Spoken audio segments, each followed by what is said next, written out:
One day, I'll change that intro, but not tonight. All right, so we're back at it again after taking a little bit of a week off. I know it's like Ash, you had some stuff that was gonna make you like late or possibly just miss the stream last week. Oh, you had to vote, man. Sorry about doing your due diligence. No, I went out nice and early, and I was like, "Oh yeah, there's a line. Maybe I should have waited till the afternoon." Usually, like when it comes to voting, it normally is packed, like either right when it starts or right when it's about to end. Well, that's like last hour. Yeah, well, I went at 10ish, and I thought it wouldn't be busy at like 10 a.m. I was wrong. So yeah. No VTuber stream. No, that's episode 100. That's what we're 97. This is 97. No, got a few more. Yeah, you gotta wait. You gotta wait. And plus, like if you saw the review, like I'm out of VTuber mode. I'm not using that model right now. Just have to see how that goes later on. Y'all aren't ready for mine. Y'all aren't even ready. You gotta put some NSFW tags on this. I'm expecting the model to definitely not match the voice whatsoever. No, I'm using my voice changer when I do it. Oh, so you gotta use like an AI like voice. Just like 90% of the female VTubers out there, it's just a dude with a voice changer. I was expecting like a Dr. Girlfriend situation. Where it's like after a while I just got used to the voice and I was like, yeah, I can't imagine Dr. Girlfriend not sounding like this. It's just it just ain't right. Just ain't right. It's gonna be bad. What's involved? Voice changer. I mean, obviously, a lot of people have voice changers. Some people thought I was using a voice changer when I first started doing YouTubing because they didn't believe that I could have a voice. I guess like this. So yeah, it's weird. It's weird stuff. Makes sense, honestly. But yes, outside of things, how have you been the last couple of weeks, Mark? Computer's dead. I'm using an old laptop that only has a Ryzen 7 and a 3060 in it, so I'm basically using a computer like a bum. I've been sick, but I've been watching all the Toku stuff, and I haven't spent any money, which is weird. It's crazy. Nothing's coming out right now. Nothing's coming out. There's no releases. I spent money. What'd you buy? Oh, big reveal. EMS is still holding my Chalice CSM, so I'm upset. Nice. Mine will be here soon. There it is. Now you got to get the drive one still. Get all the clear ones. Oh, yes, wait. I forgot you said, because we talked about it on Discord. My bad. Yeah. No, I got it. Ben had it. Now, the thing that I'm a little disappointed about this thing, though, because obviously I have the original 2003 release of it. The audio quality on this thing sucks. Yep. It's like it's too low of a volume, and I'm just like, why is everything that comes out nowadays just very low volume? Like it's weird. This thing's had the same batteries in it for probably about 6 years now, and the audio quality is still great. And while this thing, I was like, why is this just sounds so low? I feel like it was rushed.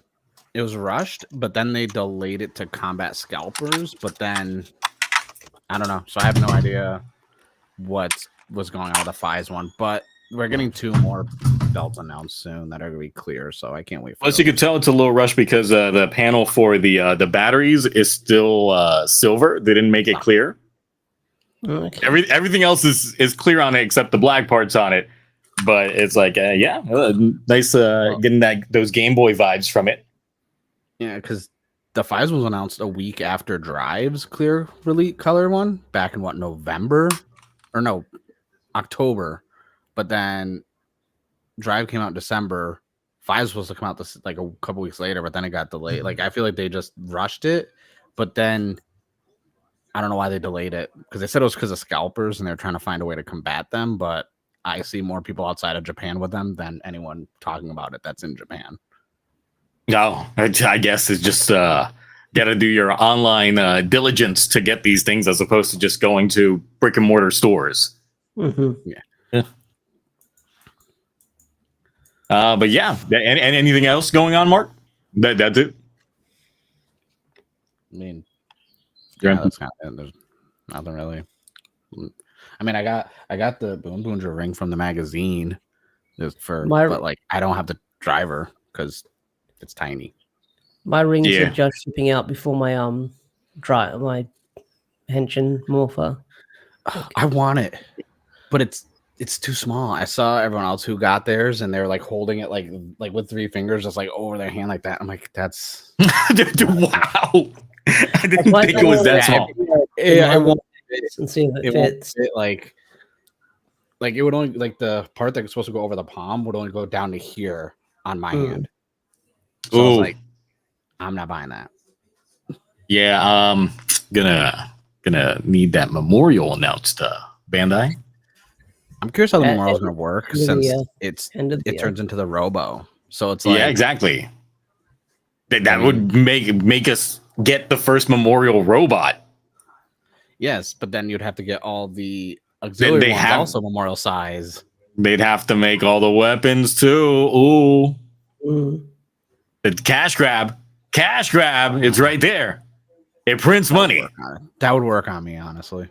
Like I'd get them all, especially if they release like the silver Tega sword that like all the other reds are using. I'm just like, I want that one too. But you'd have to buy the mechs and their sword multiple times if you want each Robo displayed. That's true. And I might do that depending on what their price is. Hypothetically, it's 120 each. Would you do it?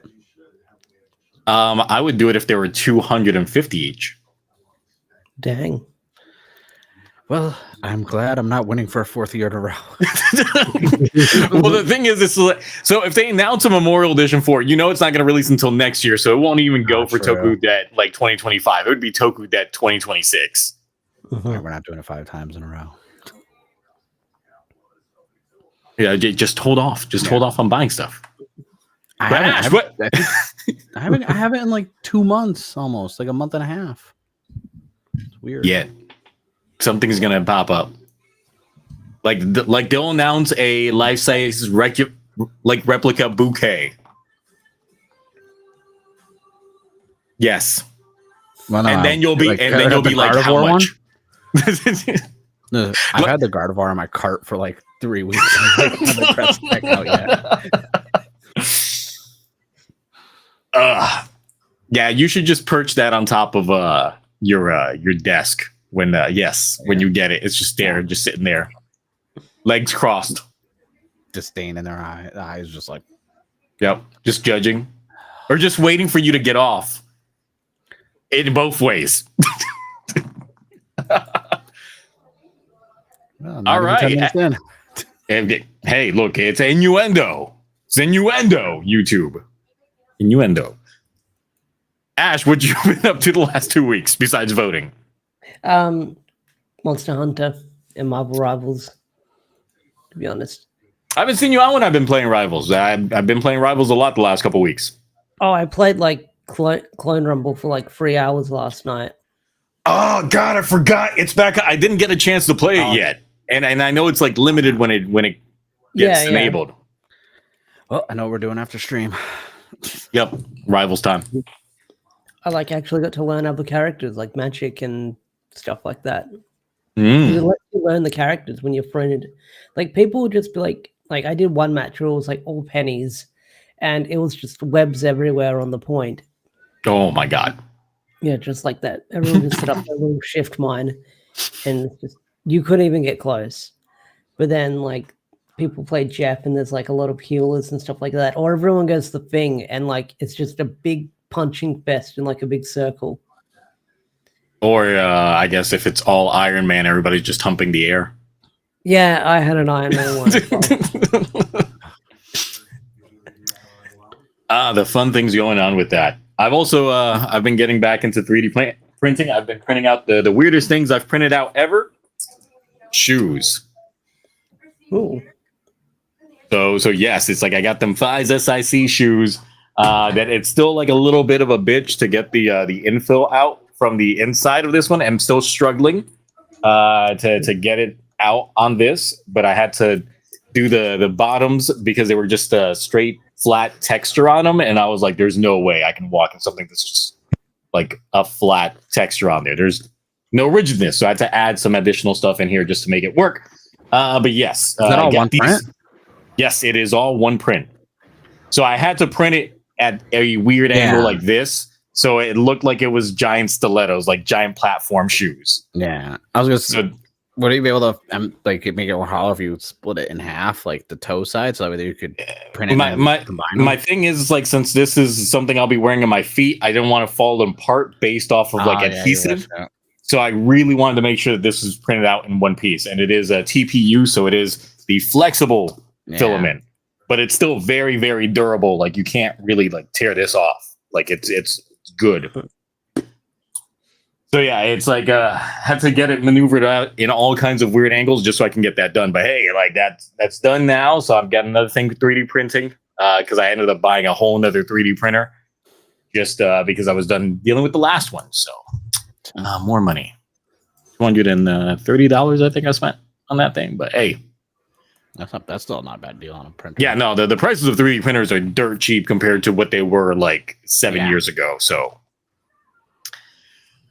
All right, so obviously we've had the 2 weeks of Toku come and gone between Gavv as well as youre. Gavv these last 2 weeks I feel has been a little bit coasting, a little bit nothing really substantial in terms of plot going on. That is possibly due to us having a guest writer just do these episodes under the supervision of Junko. So there's a lot that's just feels mundane in these episodes, and it's not to say that the show itself has dipped to the worst. It's just you could feel it's coasting right now. But what are y'all's thoughts in terms of how Gavv's been going the last couple of episodes? Ash, I'll start with you. I've been enjoying it. Like I said, I'm slowly getting back into it. It feels weird because I jump in and out of Gavv.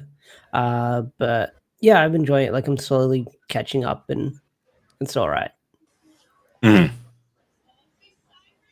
And Mark, I guess I'm the opposite opinion. I really like it. I don't think it's coasting per se. I think we're getting more character stuff right now, and instead of overall plot, even I brought up in my review this week, Nelv actually showing up. I was like, we haven't seen anyone from Stomach Family in 5-6 episodes, and I was like, but it's been just character development with Hanto's issues, and then Rakia, learning more about human world. So I was like, okay, this is all character stuff, even though we're not really knowing what the hell's still going on with Shoma. That's the only issue I have. It's because it's why are you just feeding him ice cream every episode to make him feel better? Obviously, it's not. Well, so those are my biggest pain points that I have right now. First of all, I'm tired of Shoma being sad. He's been sad for too long. Come on. Everyone knows that he's Gavv now. He's got a support structure, and yet he's still just moping around. So he's got this mental block. Someone gave me one of their dissertation comments about, and I didn't reply because I didn't care. I really didn't, because I was like, no. They were talking about, oh no, it's not because he's sad. They bring it up, he's he's not eating regular food for sustenance. That's why he's tired. I'm like, no, like they literally say it's a mental block. Like it's not like, yeah, you can't live off ice cream and snacks all the time, but we've seen him eat a bento. We've seen him have noodles and stuff like that. Like it's just, they don't show all that stuff because we know he's not going to get a gochizo, and that doesn't make for good TV. Well, the thing is, it's like, no, hold on now, because he's still not getting a gochizo anyway, because he's been eating all this ice cream. He should have a pool. He should at least have a refrigerator filled with that gochizo, with Blizzard sorbet gochizos, but he doesn't. Well, the one came out there. He's like, oh, another one came out, and I'm like, but that's the thing. Is like he was eating ice cream earlier in this latest episode. What if they melt? Nothing. But then when he had ice cream cake, one came out. I'm just gonna say, like, the ice cream he had earlier in the episode, that didn't look as appetizing. I'm not gonna lie. That's probably why he didn't get a gochizo. Because that was. But even then, like last week's episode, he said that he's been eating ice cream like the entire time, and it's just like, okay, so you should have been popping out gochizos nonstop, or they melt. If they had already melted, then he would have known that the gochizo was gonna melt the previous episode before this one. I'm just saying, we need a director's cut. We need the Glota cut. She's not in these episodes, so you ain't gonna be getting any of that. She'll return. Okay. They haven't even mentioned her name at all. You haven't even seen her agents. You've seen Rango's agents, but you haven't seen her agents. I would care about his agents. So it's I still don't know who his agents are based off the colors. I'm still trying to figure it out because, like, if it's red, it's Rango. If it's orange, then it's Nirubs. We saw blue and white are Shida and Jipu's, and then what's the other color on there? Like what's Glota's? Is hers like purple or something? I forgot. Yeah, because I don't think we've seen her agents actually in action yet. No, because the only time she really fought both the times she didn't have her agents with her. Yeah, she's just been handling the business herself when it comes to all that. I'm well aware, Orb. I think I don't know about the Tokusatsu Fun channel fucking special. Trust me. I have my finger on the pulse. I get email alerts when anything. Oh no, that reminds me. Since there's no superhero time this week, the subs for Godchard graduations might actually drop. I thought they're actually out there. I saw someone in the Discord. The Raw is out. I don't know if the subs are out, but I know the Raw is definitely out. Who's watching it? I mean, I'll probably by obligation I would watch it on superhero time. Don't suffer. No, people want me to suffer. That's usually the name of the game. And then I just make everyone else suffer as well. No, so I don't see that the subs for it have dropped yet. So you'll be drinking. You won't feel anything. I'm not watching it. I'll be pre-gaming and then getting completely just gone by the end of it and just go on a big tirade tangent on how shit it is. Pre-gaming, gaming, and post-gaming. Yes. That's exactly how that's going to go. No, so yeah, in terms of these episodes, I wouldn't say that they're bad per se. I would just say that my biggest concerns are just, it's like, yes, I'm tired of Sad Shoma. He needs to get over it. Like, he's been mopey for way too long. Normally, we would get this in a typical writer show, but it wouldn't last this long. Like, I got to give Godchard some... Oh, I can't finish that sentence. I got to give Godchard...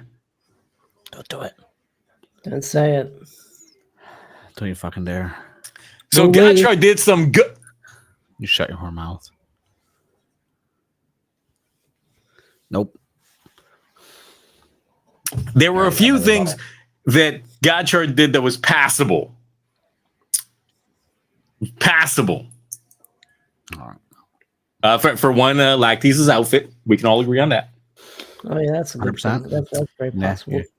Okay, see, so yep. That magazine was great. Yep, indeed. And so Hotaro was in his feels several times, but normally it would be one of those that would be like one episode, and then the next episode he would get the conflict resolution be back up to like maximum positive energy. Sure, we had that rinse and repeat far too many times in that show, but it wouldn't be something that lingered on for say like 6-7 episodes. But for right now, for Shoma, it feels like it has been like 6-7 episodes of Shoma just being depressed. And so I'm just like, that's too much.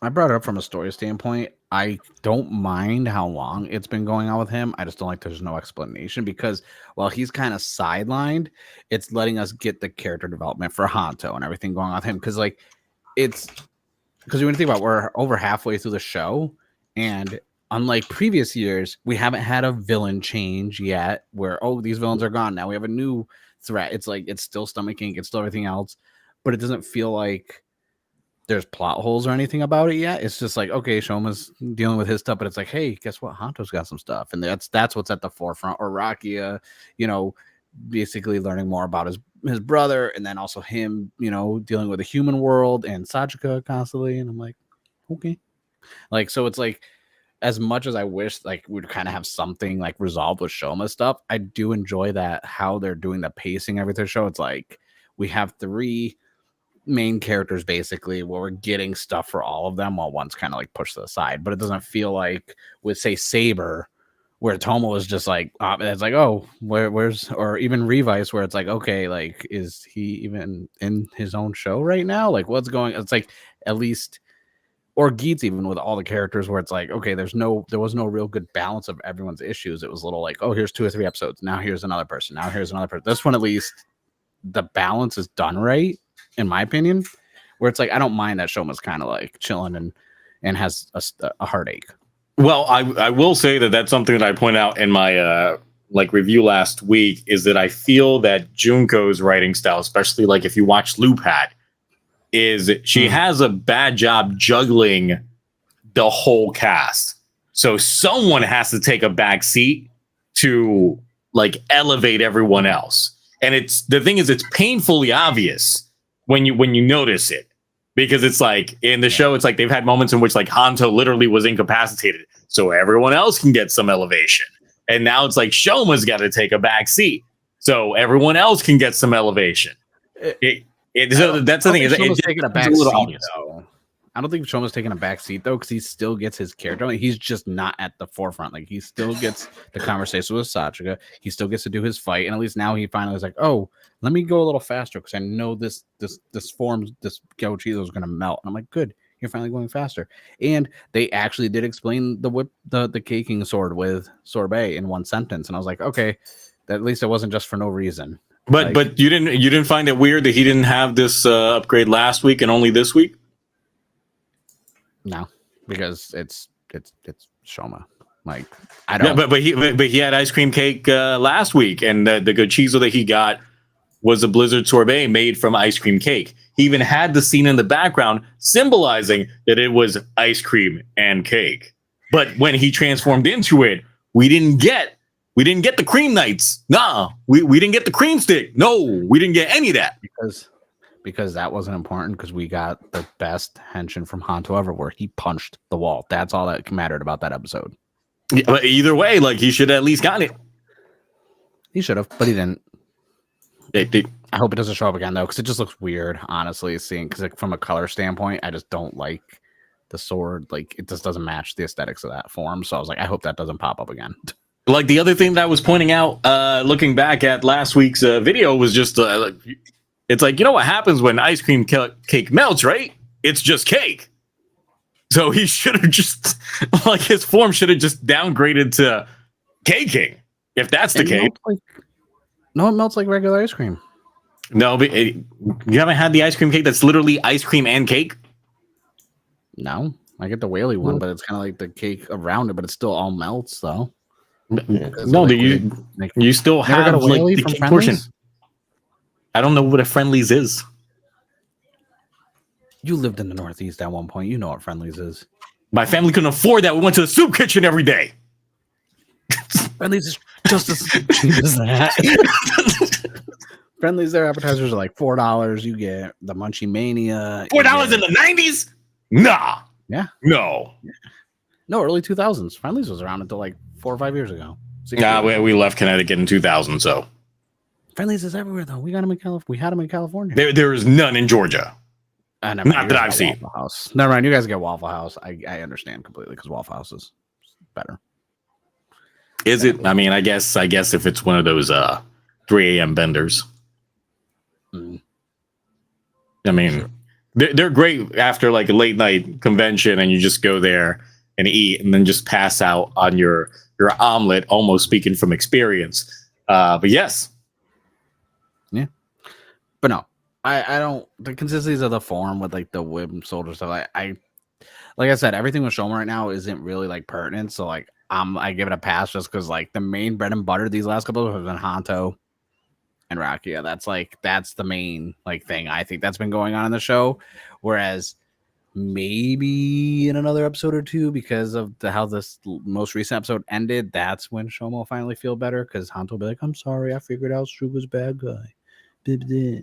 Yeah, but he was still upset, like after playing tough guy, going like, "No, I settled for my mom's death ages ago. I made peace with that. I kind of accepted it." But then in real life, he was just like, "You got my mom killed. Don't trust you. Don't trust any of these." He was fine up until he got the full story. Yeah, he's like, "I'm going to be in Granu, and now, but you found out about my mom? Nah, I'm good. Like, we can't be." It's like, yeah, no, don't worry about it. I'm fine. Really not fine. I just don't know how I feel about the fact that we're this far into the show and we're getting like another rider and everything else. And I'm like, no, like we were doing so good. I mean, I will say the weakest points about the show thus far is like Bitter Gavv right now is like, what the fuck? Like, I hate the fact that this is just a grunt. Yeah. That's it. Like they did nothing substantial. It looks cool, but at the end of the day, it's like now it's just cannon fodder. I'm kind of glad though, because I hate when they do anything clone related in comics and this and that, and it's like overly deep. And I'm like, bro, it's just a clone. Like that's not Ben Riley this whole. That's not like it's fine. Let's not do this whole clone saga shit and make it like this deep meaning. It's like he's an evil scientist. He cloned someone who's half human, half Granute. Leave it at that. They're in their infant stages. I don't need it to be like this depth to it. Like I kind of don't mind it because like it's one less real plot point we have to follow. And I'm not trying to follow more plot points. I don't need that many because there's a lot in this show. But how they write everything, it doesn't seem like convoluted. And I feel like if there was more depth to the clones, it would just add another plot thing that we would have to be like, damn, there's a lot going on in the show at a snail's pace. I mean, they were thrown in haphazardly, and their execution is still abysmal. Like it's probably the worst handled thing the show has done. Yeah, and that's kind of a good thing. The only thing we could complain about being handled very poorly. Well, that and I still think Blizzard Sorbet it feels too forced of a form. Like it feels like, hey, buy this toy. We're not gonna. We thought we explained to you the concept of how this form works, but we didn't. So just buy this toy. Just keep buying this toy. Buy this toy, please. All right. I'm gonna buy it. Jeez, hold on. Let me go find and add it to my cart. And that's essentially what they're like how Blizzard Sorbet feels. It's like I like the form, I hate the execution of it. It's the same thing with Bitter Gavv. I like the form, I hate the execution of it. I hate that I like the form for Blizzard Sorbet because I was like, when we first saw the scans over here and we were all talking about it, I was like, I don't know how I feel about this. It doesn't look that good. And now I like it because every time I like a form, I have to get the gimmick for it. Mm-hmm. And it's like, and I was like, I don't want to get it. Now I do, and it'll be here in 6 days. Because it's a good form. Like I like it. I feel like whatever the next form is gonna be, and for some reason I feel like Dente is gonna have something to do with it. Because like he's been popping. Well, I mean, he's in the preview, so yeah. So I feel like that one's gonna be the one that's gonna get, like actually have some meaning and some story to it, like Caking was. Whereas Blizzard Sorbet was like, oh here. I mean, look, this arc ends in like 2 episodes. Yeah. So I don't know if there's going to be any depth to him at making the new form. I think he's just going to make it next episode, and then the episode after that he just rocks it, and that's it. So I don't think it's gonna be next episode. yes, it's gonna be next episode. I don't like that they debut too much stuff in the same one. Like we're gonna get Suga henching and debuting probably at the end of the episode and another new gimmick. It's like this whole 2 per episode because that happened with freaking the chocolate. Well, the thing is, like, we know he's gonna transform and fight in the next episode because we saw it in the preview. Him actually throwing hands. It could be the end of the episode, though. Yeah, it's probably going to be the end of the episode and the first 5 minutes of the episode after that, because that's the way they play this game now. Like, what they did that with freaking. They did it with Lamb. They did it with a lot of people. Oh, I'm saying from Geets and God. I don't know what God tried because like I binged it, so I don't. It's all blur still for the rest of the show. Which episodes were what? But from like I just know they did it in Geets a good amount of times, and they're gonna. They did it with Rom, so I'm like, yeah, they'll probably do it with this one at the end of the episode. But I'm like, man, I feel like they're gonna find a way to make this form like the next one. Hopefully, have something to it instead of here you go, new form. Now, of course, the preview had like one slide or like one moment. It's like a millisecond thing that like blink it, you miss it, but it got like all of my attention, and it was this particular shot. Yeah. Who is K? Are we getting the tease of another being that we're gonna get up in here, like an Orphan Not King scenario? Who is gonna be like the actual final boss for the show? This Infinite is on a screen in between the clone of Shoma and Hanto, so we know what he's going to do with those two. Oh yeah, he's going to be splicing a lot of genes. It's going to be a BL special. The folks on Blue Sky that left from Twitter are going to be rejoicing. It's going to be a V Cinema.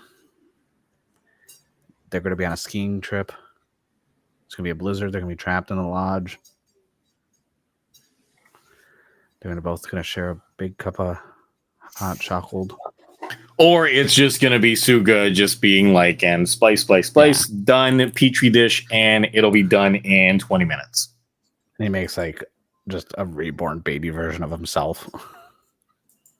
It would be funny if this thing actually comes out as a baby and not like how he made with his head, the Shoma clones. With his head on it, and it just does that smirk he does, like. It's just he has glasses on already. It's just the way he comes out is just going to be the perfect cell. Actually, I wouldn't doubt that that's what essentially what he's going for. He's making the perfect cell of this show. I assume that's what he's been doing because he's researching granules and humans, and I feel like that's 100% what he's trying to do, like the perfect organism. And it just involves him having Hanto and Clonema do things. Yeah, and I was trying to look at the lines of code that he's got on here, but essentially it's the same line of code on all 3 of these on there, just copy pasted. So there's no deeper like looking into this kind of shit to try and analyze. Like at least when I'm looking at Granute text, there's something for me to actually like expound from that. But from this, it's like not too much. Yeah, my biggest fear is that they're gonna pull like because obviously we don't want villains redeemed, but I always felt like because Suga's being set up as like this mad scientist and that like he could be the big bad of the season, and then I'm like because he going against humans and Granutes because he just cares about his research, and I'm like I would be so mad if like this led to the rest of the Stomach family and like Shoma and them like trying to go after Suga, and I was like if that happens I'll be so mad. I kind of feel like that's a possibility. I kind of feel that it's going to go the opposite direction, though. Like, I feel like he's chaotic good. Mm-hmm. And he really just wants, like, he's working with the Granutes right now, or at least just need him, just because it's like for the sake of science. But he himself is just trying to, like, he said it early on. Like, once again, we don't know if he was like just telling Hanto a tale, but he definitely said earlier on that he wanted to take out all the Granutes. Yeah, I think that's true because like after like how sneaky he's been, I'm like, man, he's probably been lying to Honto this whole time. But then when it's brought up, oh, you still show so much interest in that kid, and he's like, yeah, I got a soft spot for him. Like that's not. I'm like, okay, like he's not that bad. He's bad, but not that bad. Yeah, and next episode we see him specifically just fighting Shoma, not Hanto and Shoma, just Shoma. So it's like Hanto runs away. Hanto's just had enough. Or Hanto finds out and he's just like, yeah, now I'm gonna use this this new Gochizo that was just made for me. So this could be the ultimate being, the ultimate life form that he's working on. But then, obviously, in this episode, we did have my favorite part of the episode was legit Nirab seeing Suga's clones, like just in some reproduction. Yeah. Him just looking at that, and like Suga just like, you like what you see, don't you? You like Krabby Patties, don't you, Squidward? That kind of look. I'm just like, ooh, there is potential here. He's like, what's that over there? Now the theory that I laid out in my video that I honestly thought of as I was typing it up, because it's like it didn't hit me until now, especially like the culmination of everything that Laki has been doing, is since if they are going to go with a Vlam Trooper route, if they go that route, then Nirab's going to need to make clones. And obviously the best compatibility that he found for his driver was Lakia. But if he wants to drive a big wedge and stake into Lakia, why not make clones of his brother? Oh, I'd be okay with that. Because I'm just like, that would actually lead to peak development. I just don't like the word troopers, because like that was so unnecessary. The demon troopers, like you ruined one of the best drivers that we got in a long time. One of the best jingles. See, I'm fine with troopers when they use like very shitty mass-produced things. Like the Zek. Well, the not really the Zek troopers, because they don't transform. They're just dudes like rocking the things. But the riot troopers from Fives, those guys literally just had a belt that just had the logo on it, and he just like slapped it on. And it's just like, okay, cool, it's fine. But when you make it a P Bandai item with very good LEDs and things like that, and then you're like, guess what? And we're gonna have a whole army of them. Yeah. Like, oh, boo. Kind of like that, the weekend driver, because that was so popular also. Was it? Was it now? No. Exactly. That thing was hitting up them clearance shelves. That shit was ass. Couldn't give that shit away. Nope. So yeah, outside of that, yes, so we do have some more on the new Gochizo for Hanto. So yes, we got the frappes here. I actually like the packaging for this. That's what I was about to say. I was like, I talked shit when we talked about the leaks and this stuff, and I was like, I don't know, I don't have that driver. That box though, that's the packaging for the gimmicks this season has been great. Like they're doing a good job. And even though you don't have that driver, guess what? The top pops off and it can fit into the other ones. Ooh. That is convenient. I like that. So yeah, that means you can get some additional knickknacks from the other drivers. It's true. That does look cool though. I like that a lot. Like the box is just so good. Like it's just so good. I know that is peak marketing box right there. Like that looks like an actual treat box.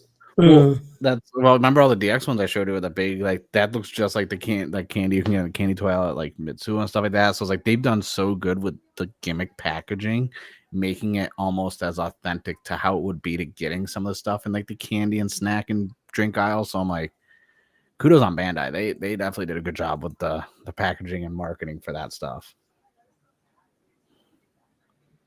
and I want it. So now I guess the third eye explanation is literally that it's its own thing that just pops out from the top. Yeah, I'm just wondering, is it just sideways inside of the? Yes, it looks like it's sideways because I guess it's like Blizzard Sorbet where it has like the little contact points on the back of it, so it would just attach on there. Though since I don't have any of I don't have the driver for Vlam. I don't have the pudding cup, so I don't know if they also have the contact points on the back of them to possibly work with the other drivers. But I kind of want the driver. I just don't. I don't know. I haven't decided yet. I haven't decided if I want to get the driver or not yet. Yeah, I would say I haven't been excited about this driver at all. No, it's just. I don't know. It seems kind of lazy because it just opens up. It just opens up, yeah. Nothing. Yeah. Like, cool. It's got some slight LEDs, yeah, and I do like the gimmicks as well. But the driver itself, nah, it's just. Like I'm hopeful it'll be an attachment for the Gavv one, so it could hold those gimmicks, or the pudding cup one, so then I can get some of those because. Kind of. Bardpox has all the drivers. I bet you do in that outside back alley like storage thing that you had for your Toku debt, where I was just like, is this man outside just busting all these things out in plastic bags and just throwing them on these? Like, oh, okay. I'm expecting that this year again. I just want you to know that. Well, we know pudding and jelly only work with the ROM. I said I would hope there'd be like some sort of attachment, like an upgrade style, where he can use them. Of course, they don't fit in there. They're not good Cheezos. But I still want the gimmicks, though, because they look cool. Just the drivers. It looks cheap, too. It just looks like a really cheap driver. Like it does. I mean, it doesn't even look like it would sit up well on the shelf. Like you would need a Dyza to have that thing be actually... So, and it's not like even one of those drivers that I'm just like, man, that would look cool on my shelf. It doesn't. Don't like the color scheme at all. I like it in the show and stuff, but like from a toy standpoint, I'm like, that's not toyetic at all. It just does not. It would not go good over here. Like I like the sleekness of some drivers, and then there's some that I'm just like, no. Let me see. What are the gaudiest drivers I have? Probably the gamer driver. I mean, look, the Disney drivers, that's different. It's different. That's so special. It's the gamer driver, really? That's yeah. I'm not a big fan of the gamer driver's design. I wasn't at first until I got one, and then I was pretty cool. And then I just kept like going. Yeah, I mean, I got one as well, but I still don't like it. I like mirrors.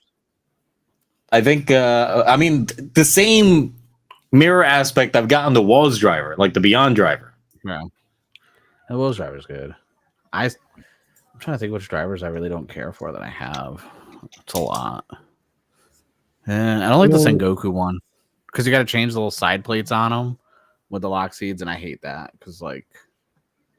You got to symbolize which rider is actually using it. Yeah, it's too much work for me. I just want to put the gimmick in and push a button and have it do like light up and make noises. I'm not trying to change. You got to at least give them credit for the gimmicks having an on-off switch. Oh yeah, no, I appreciate that because then like we need more like that. We need more of those. I wish those Vice stamps had on-off. And the Water Ride books go off too like crazy. I don't know, even when they're closed, I don't know what's going on with them. Oh, one last shot of how it works, and it's just like, okay, all right, cool. That's how it works. The top, they twist the top. I was like, yeah, that'd be kind of cool if like the gimmick moved inside of it, but I just realized like you. Oh, you know, you stir the go Chizo by lowering the lever. That's pretty cool. I have to see it in person. I have to see it in the show before I make like my final decision on it. But as of right now, the packaging alone is going to make me want to get it. Plus, given how the Go-Chizos that they have for the Vlam unit don't go away.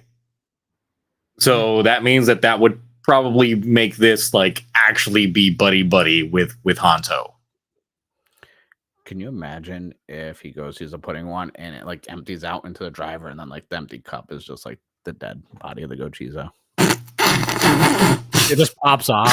It's just like pours it. It's like oh, and then it's just like life. Its life essence is just being used up. Rough.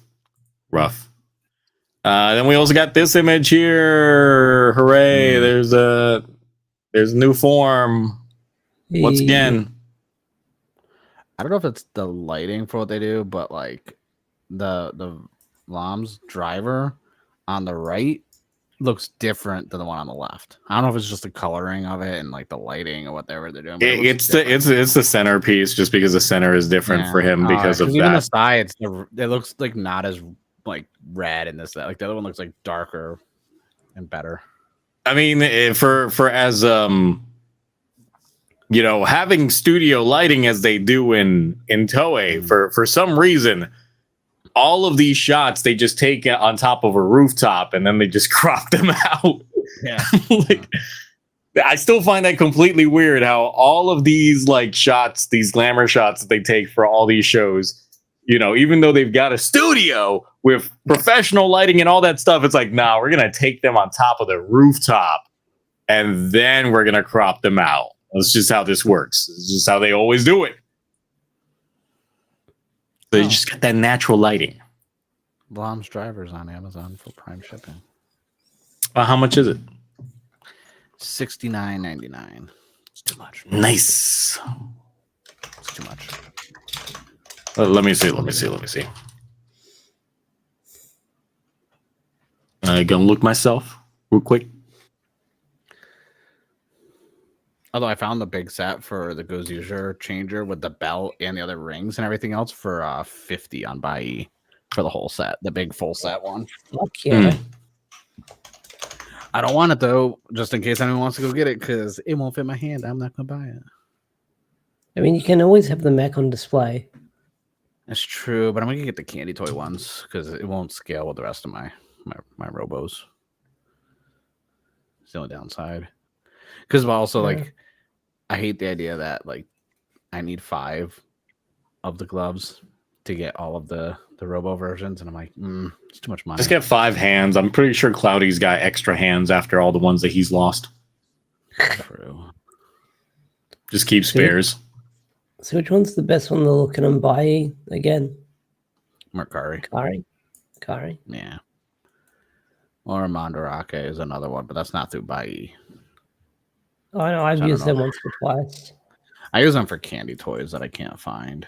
Yeah, no, they're good for finding gimmicks. Yep. So I'm assuming, because we already went over it, so the bottom right in that photo is Hanto, because yes. Oh, nerd. Looks like caramel white chocolate. I mean, that is the new. Chocolates. That's the Frappuccino form. Oh, okay, that's Frappuccino form. Yeah. Yeah, Frappe. That's the Gochizo we were just looking at. Oh, okay. That's his form, and that's what he looks like, and he's all like, "Ugh." I wonder what the Gavv form's going to be.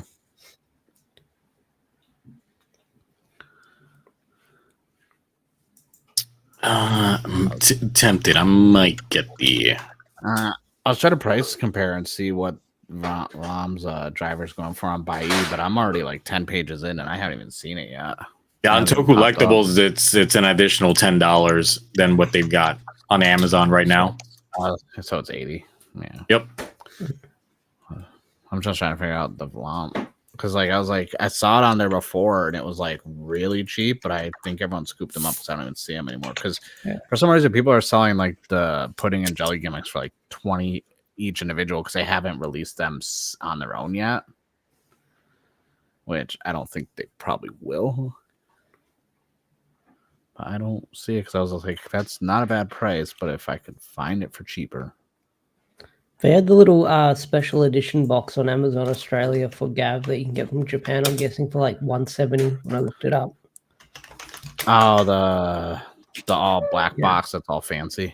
Yeah, those are popping up on Bai for like 80 or 90. Or no, it's the bigger box that has like all those symbols. It's on like it's the pop and gummy box. Yeah, that's been popping up on Buyee. Yeah. But yeah, I see the Vlam change it for like 50. Yeah, it's not bad. Yeah, I see it going for like 43 to 55, which it's not bad. I'll still hold off. I don't know. Sometimes I run into some good deals when I go to conventions in person. It's true. I wouldn't mind getting the Gavv driver. And if tokullectibles is back in Ranger Stop when I go there this summer, then I'll probably just splurge buy a bunch of shit. Do you get to use your discount code in person? Be like, hey, can I use my own code while I'm here? It's just like, oh, you got a code with us? Yes, I guess. Damn, so on to go. They're so cheap. Goes Uger these last 2 weeks, still hitting it, still killing it. Yeah. I gotta say, I was not expecting Goes You Eagle to actually be an old man. No, that's a really good twist. I love it. Like when you go based off of the character bios that they had for him, it's just like, yeah, he just wants to be the number one partier, and I was just like, okay, so this old man's gonna like die out and he's gonna get replaced, he's gonna get recast, right? And it's just like, oh no, he just wishes to redo his youth, and I was like, oh, and then the eggs brought him back, and I was like, god damn, that's an expensive way to get youthful again. Those egg prices, outrageous. Japan egg prices. I don't know about the US. Yeah, I don't know. I don't know how the egg prices are in Japan. I don't want to talk about egg prices. Eggs is like, I got like 4 dozens in my fridge. I don't want to talk about how much I spent. Well, the thing is, luckily, we still have a good amount of eggs from before they raised in price. But going to the grocery store almost every day, I was like, almost $10 for a dozen eggs. It's ridiculous. It is.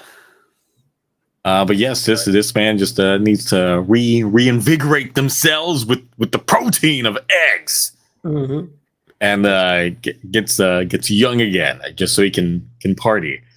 Though the funny thing is, obviously, he runs into his grandson going back to school and has to change his name. And the thing is, I can't be the only one that thought of this. When he had the moment of him trying to figure out what his new name was, I was thinking of that scene from Family Guy when Peter was trying to like figure out his name. It was like P here, and then the griffin flies in. And I was like, oh, that's the scene. That's the scene. It's just like, yeah, he was just doing it again. And it's just like, wow, that's great.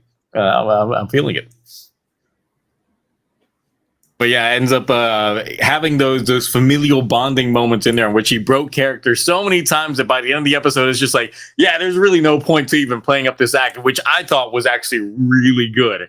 That means that he doesn't have to fake it the entire time. Like his grandson pretty much just knows it's like, hey, that's my grandpa. He's just redoing things again. And I'm like, okay, cool. Yeah. They're not going to play this bit for a long game type moment. They're just going to go ahead and lay the cards out on the table right now because he just sucked at trying to, carry on the bit. Though when he did party, he partied in a way that obviously I was not expecting. He partied like an old man would. So,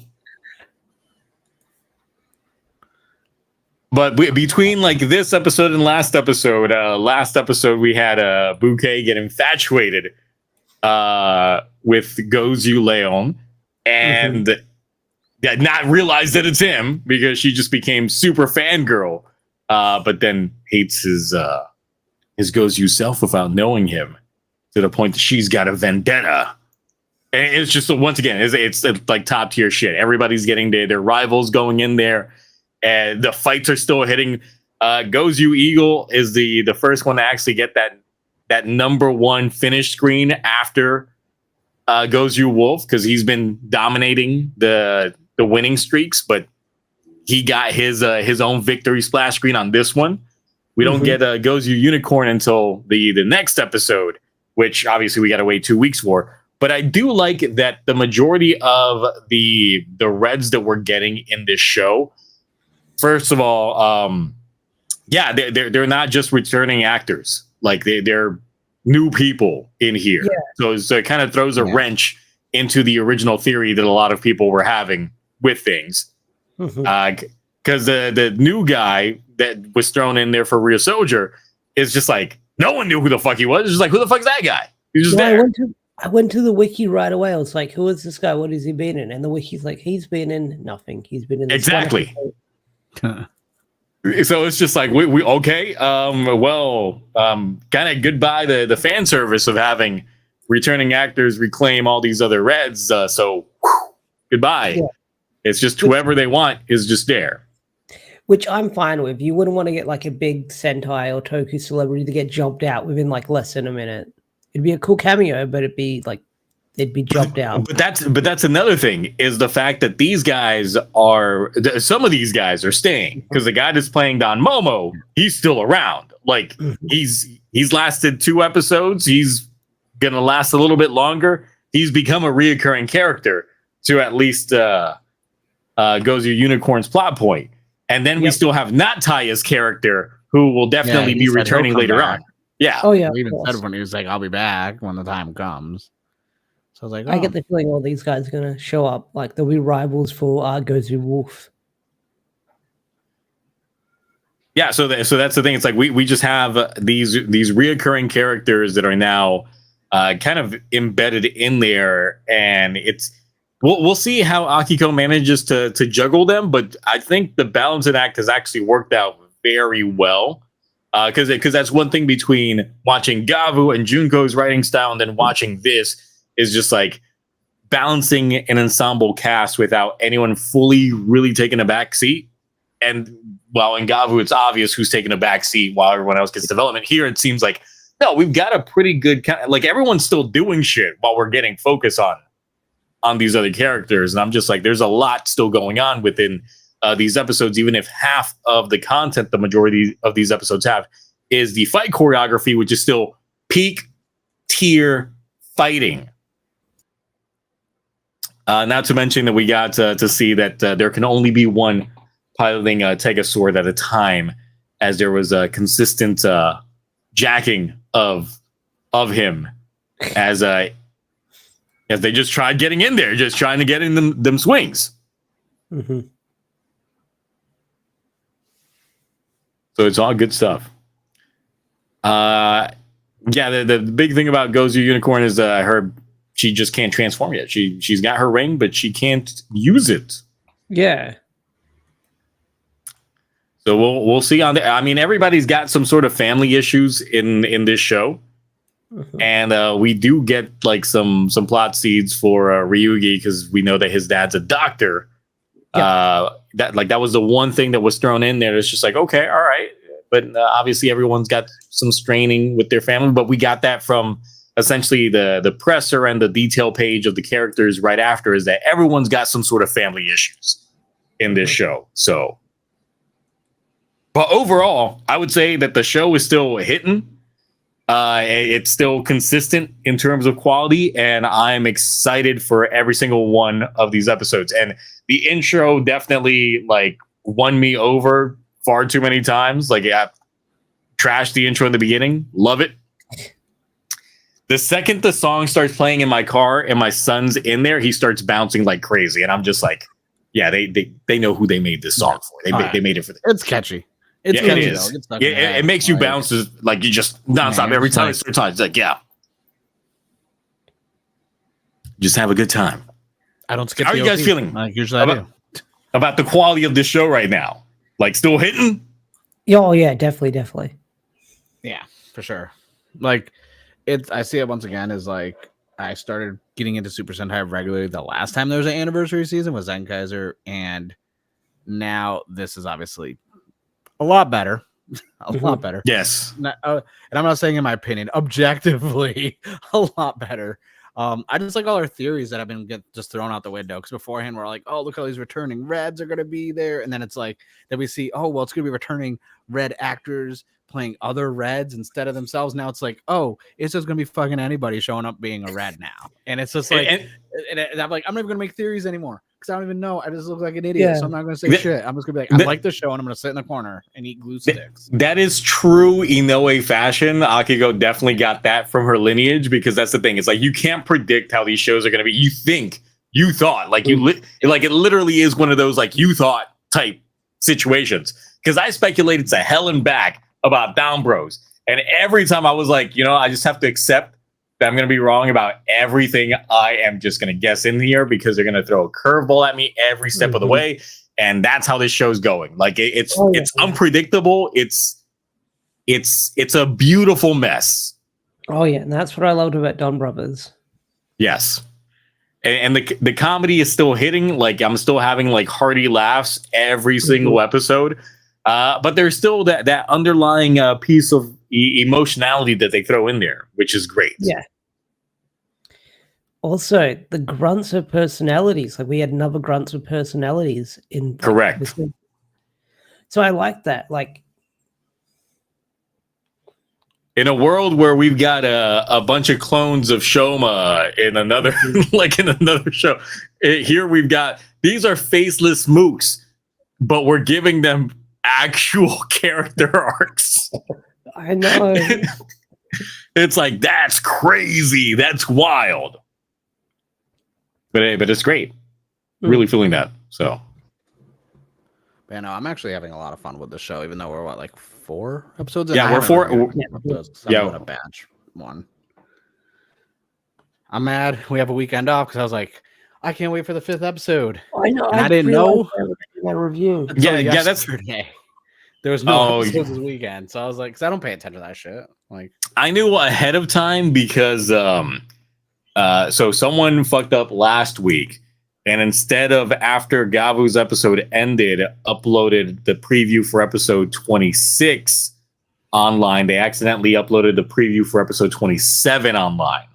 Oh, okay. So yeah, the preview for episode 27 came out before 26 came out, and people had already seen it, and it's just like, oh shit.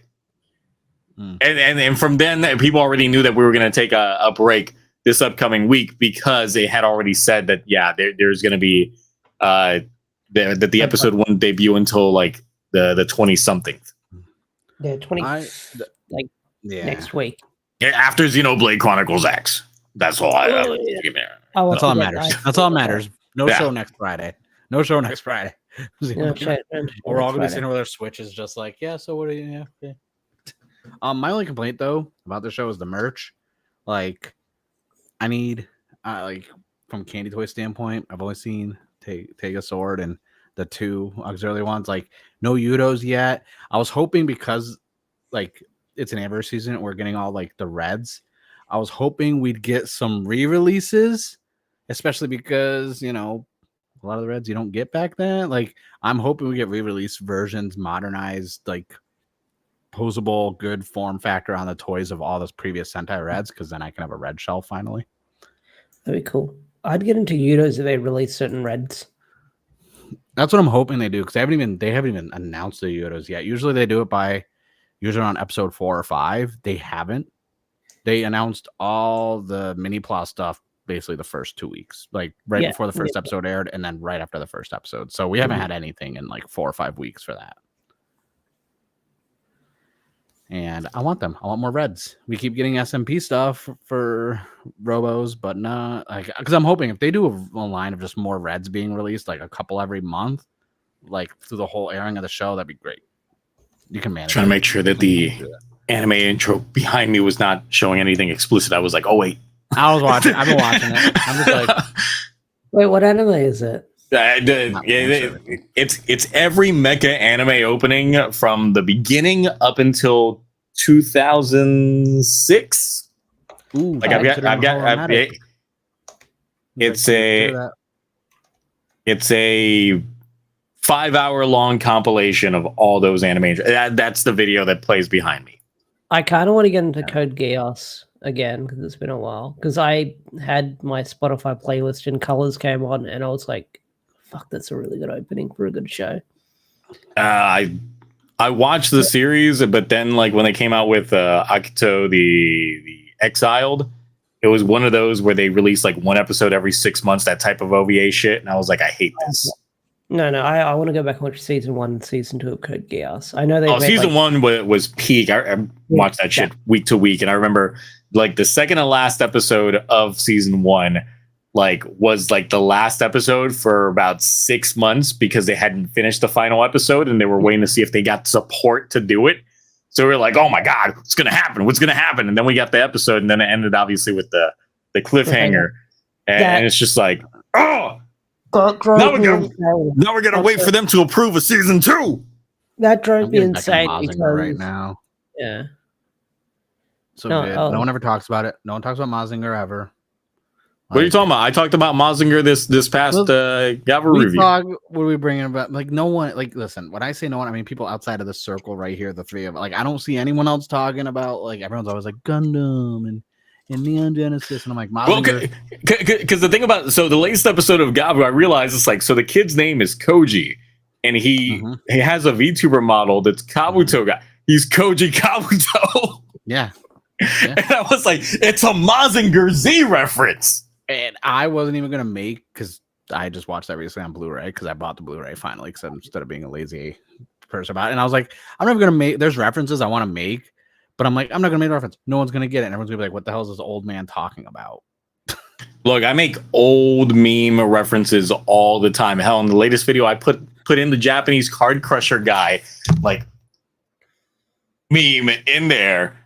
Because the way that Suga's face was when Nido was looking at the computer, I was like, I'm getting mad Japanese, like, businessman card crusher vibes from this. If you want to add to your Gunpla backlog, the Mazinger Zero, the one from the Infinitism 1/144th model kit, has been price dropped down to $60 finally. That's one that comes with a nice base and everything. But it's 1/144. I know. I kind of wanted like those jumbo size ones that they released for Infinity like a few years back, especially the clear armor ones that they sexy. I could get. I have the I have one of the Soul of Shokugan metal ones that they released, and I have not built it yet because it was almost $300, and I'm like, this is a metal build. I'm not building this until I have like a house and a permanent display because I feel like I don't want anything to happen to it. Now, steering things back to Go's Usual real quick because I was like looking at my my screenshots that I had taken. And obviously there was like another like seed plant thing thrown in there where we got Horu's family photo. And it showed obviously the entire family, like the mother, the father, and everybody, no face being older. Yeah, exactly. We get to see who they actually are. Nothing obscured like another show. That's just like, oh yeah, well we're never gonna see who those people are. The camera glare is just so bad. We just can't tell who they are. It's like, no, they're here. They're indeed here. And the thing is, the first thing I figured from this is, once again, it's Gundam reference, G Gundam. Because obviously we had a lot of G Gundam in which Domon was just like, have you seen this man? And I'm just like, man, if we have a character in here whose name is just older brother in another language, he doesn't catch on. It's just like, oh, here we go. I like when there's references to other stuff that's not like Toku related, like when they do like Gundam references or Mazinger or this and that. I'm like, I like that, especially because it's like a subtle one. Yes, that people pick up on, and it's nothing where it's like in your face, like, oh, that's 100% from this season of Super Sentai, or oh, that's a Kamen Rider reference, or Ultraman. Instead, it's like, hey, y'all ever remember G Gundam? It's like, yeah, I do. It's like, here you go. The weird thing about like this show, it's like when I was looking at like an article online about Gozuger's references, they kept saying Gundam Seed, and I was like, what the what? Where do you see Gundam Seed? I see Gundam 00. I see G Gundam. I don't see Seed. Where are you seeing Gundam Seed at? Is that just the first Gundam that came to your mind? Because I can see the obvious. People have probably seen. I'm like, I can see the obvious references to these other Gundam shows, but not the one you're listing. Hmm. And it's like there's a lot of other Gundam shows. The day we get a Gundam unicorn reference, it's over for me. I won't shut up about it. Go ahead, Ash.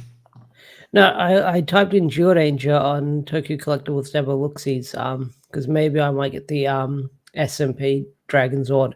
But apparently there's like a Super Sentai Monster Encyclopedia from like 1989 to 1999. All those monsters designs. I don't know. Ooh. It caught my eye.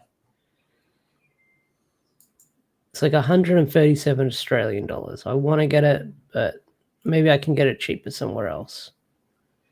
Probably. I don't know if I pay that much for a book. I don't know. It's an art book. I love me some art books. Yeah, no, I do as well. You know, you guys should get the Monster Monsoon Encyclopedia. No, Like Encyclopedia Monsters. I'd have to hide that.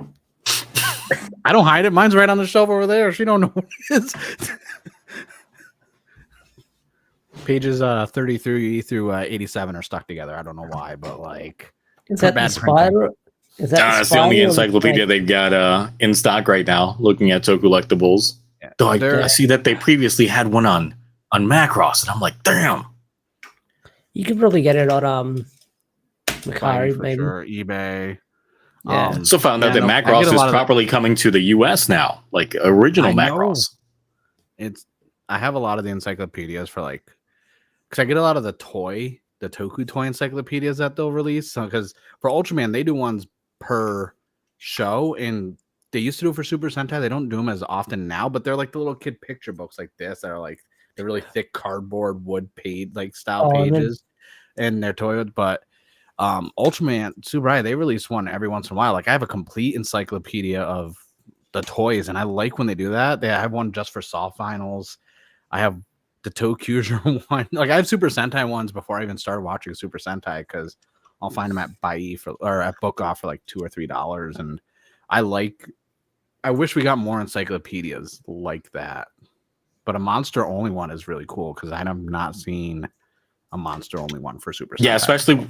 Especially since it's just like the actual official artwork that they had for them back in the day when they were coming up with their designs. That is insanely unique. I'm looking now. I kind of want to get one now because usually a lot of the encyclopedias are the stock photos that they take on set. Yeah, and little pieces of it, but the actual artwork, that's a whole different thing. Like, yeah, if you definitely fuck with that. If you get the individual show ones, I know they do it for Kamen Rider. They'll have some actual like stuff from the show, like screenshots and this and that. They don't use a lot of the stock photos. A few of the Super Sentai ones, the individual books, I'll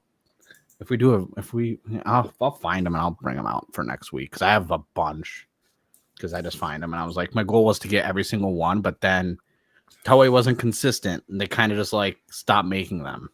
And some shows didn't even get them for Super Sentai. Kamen Rider, they were making them all the way up until I think the oldest one I got was Wizard. I haven't found any past Wizard though. Tokyo's one's funny because it has the train boner, like literally front and center, like a whole page spread of it. And I'm like, y'all couldn't wait for it to finish transforming before you decided to put that screenshot in the book. I was like, all right. Oh, they didn't have it with the fold out pages. That's just like, no. It's not a pop up where you could like do the little or if it was the pop up, then it'd be like, damn. I still got to get the paper book. That's so expensive. It's fucked up. Let's see. Looking at the chat here. In terms of the photo, I believe it would make the biggest sense that Horu was the youngest kid on here. Yeah, I mean, it's definitely especially since he's wearing red. Wearing red. Yeah. He's the one taking the photo. It's He's taking a photo of another family. He's like, this is a good day. like, well, is that your family? No, it's just a family I met like years back, and I took their photo, but then they died. It's like, way to subvert expectations. This is not my family. I just hold on to this photo because I never forget. Never forget the first kill. The memento. You know, we joke about that, but this is an Inoue show. Yeah. There's a real possibility that could be the case, that he's no one in that photo. It wouldn't be the first time we've had someone who technically killed a human who had a photo of someone else on them the whole time. So, I mean, dude, if that happens, that's going to have me messed up if that happens. Let's see. I know Ash is playing Wilds. I'm not, because I'm waiting to see if it gets announced for Switch 2, because I feel like cross save is not a thing when it comes to Monster Hunter. I don't want to invest hours into game, then it comes out on another system. I pick it up for that system, and then I have to start all the way over. Then I just don't care. It has cross play, but it doesn't have cross save. Yeah. That's always was what Rise. I didn't I bought it on the Switch, and everyone's like, "Oh, you should get on PS5 and play with us." And I get on PS5, and no one was playing, so I was like, "Let me just go after my Switch." Yeah, I enjoy playing it on the go.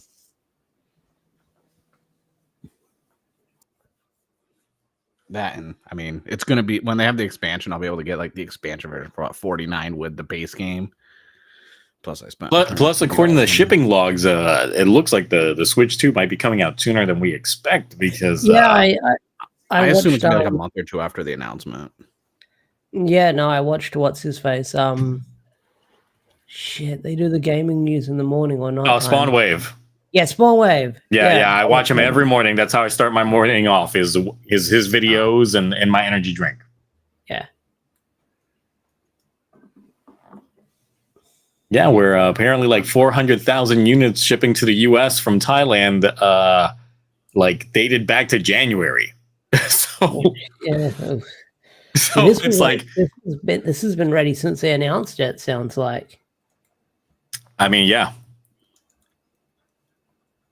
that is wild.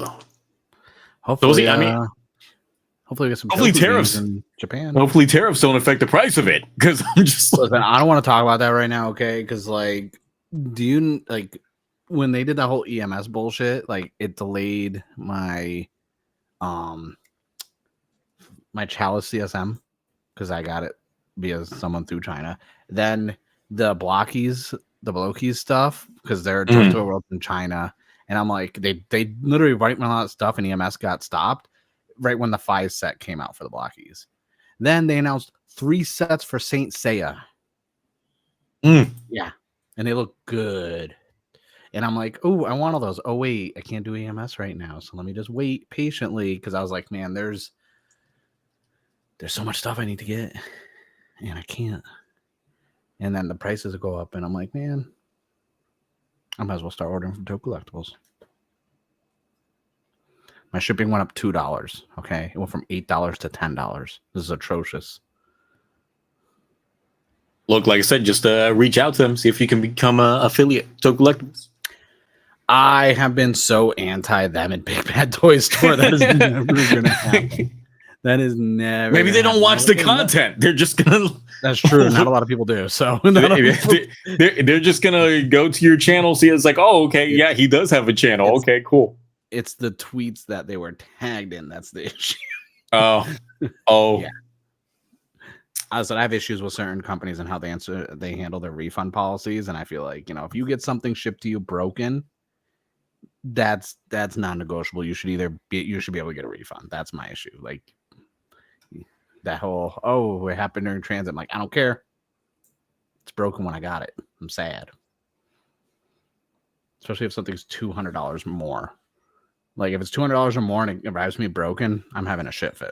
I'm crashing out I mean, usually in my email correspondence with them, I haven't had any issues, but I don't know. When I email companies, I get into like my district manager mode of my regular job and just be like, starting things off with My like first hello, one was, and "Hey, just like being completely understanding, that kind of thing. I start off with an insult, then a threat, then I talk about the problem, then I'll do a passive aggressive compliment, then I'll hit him with the best regards, and then another insult. Then God bless you. Yeah. Oh yeah. No. Sometimes if they reply to me like, "Oh, bless your heart," I'll hit him with a "bless your heart" real quick. Get him that southern passive aggressiveness. And then, Roroni just gave me a good idea for a video you should do, Mark. You should do a video where you're just nonstop like shit talking, but like aggressively shit talking. Yeah. Then you dub over it, like saying the nicest things, so the voice doesn't line up with the visuals. They just see you just I like love this so much. Like it's the greatest company on earth. And it's just like everything they do is just great. Well, you're just like, and then you just like slamming something against the wall, like punching the wall, throwing stuff. Dude, that's something. Like that would be peak comedy. Or not even me. It's just that, and then I have you dub over it. Have someone else dub over it completely. That doesn't sound anything like me. Like, there we go. It's going to sound very monotone, very robotic, just to get the corporate lingo out. I've been advised by my lawyers that apparently this company is indeed prestigious in everything that they do, and everything that they have provided has been of substantial quality. While all that's going on, you're just like throwing shit against the wall, knocking down your shelves. Like a CG cat's gonna show up, and then you just smack it across the wall. Can't be your actual cat because you can't condone that kind of pet violence. It's got to be CG cat. No, 100% CG. Or like a soft toy cat. So like you can do frames where it looks real. Throw that in there. Yeah. Like if all right. Ooh, that's a fake site. Let's click off that. No. Ooh. I was looking up because I was curious with like the Switch 2 coming out, and outside of Shin, Kamen Rider Rumble, we have not gotten anything since Memory Heroes, and I'm constantly keeping up to date on if we're getting any Toku video games at all, even if it's just released in Japan. Nothing. Listen, we need a Gozuger game. Like that's perfect right now with the anniversary and all the reds. Like yes, just throw in all the reds in the Gozuger team as like the base squad, and that's it. And you can have an excuse for not having the original actors like portray their characters because they're not the original actors in the show. Well, I think it was most Super Sentai games end up being like kid games with like montage of mini games, kind of like what they do with Ultraman. But I mean, we did have it for Kamen Rider for the longest of times since like PS2 days. For a while, we had the Climax Heroes franchise that was just a fighting game with roster changes every year. That was it. And you know what? I was satisfied with that for a while. I have them all over there. I even have Climax Scramble, which was actually kind of fun. No one liked it, but I actually kind of liked it. There's more of the arena style one. Yeah, I didn't care for that. It was a good story. The story mode was good. I thought about importing them and then like maybe like trophy hunting them or something. I don't know. You got to get the Toys to Life one. When you get the little figures and put them on the base like Skylanders. That's a good one. I'm only missing one rider and I have all the ones that were released. That sounds cool. PS2 era was like the best era for Toku games because we had like all the writers had like yearly entries like for them. Garo had a video game as well, which was good. Blade had a video game, which was bad. Horrible game. The Fives fighting game wasn't that great, but the Kabuto fighting game, that's when they like refined the technique. It was working. So the one that came out towards the end of the PS2 life cycle before they started doing like the Dynasty Warrior type games. There's another one that came out that wasn't just because the thing is, it's like the Climax Heroes franchise is what started, I think, with Decade, was it? I have a list because the thing is, it's like I don't remember a video game for Kiva or for Deno. I remember Kabuto's game, and it's like the best writer games that we had on PS2 was the Agito and the Kabuto game. Like I played the Fies and the Blade ones, and they were so basic in their techniques that I was like, ugh. The Garo game was really fun, especially since they had the stage of falling down the building, the iconic scene from the original Garo series. That was one of the stages.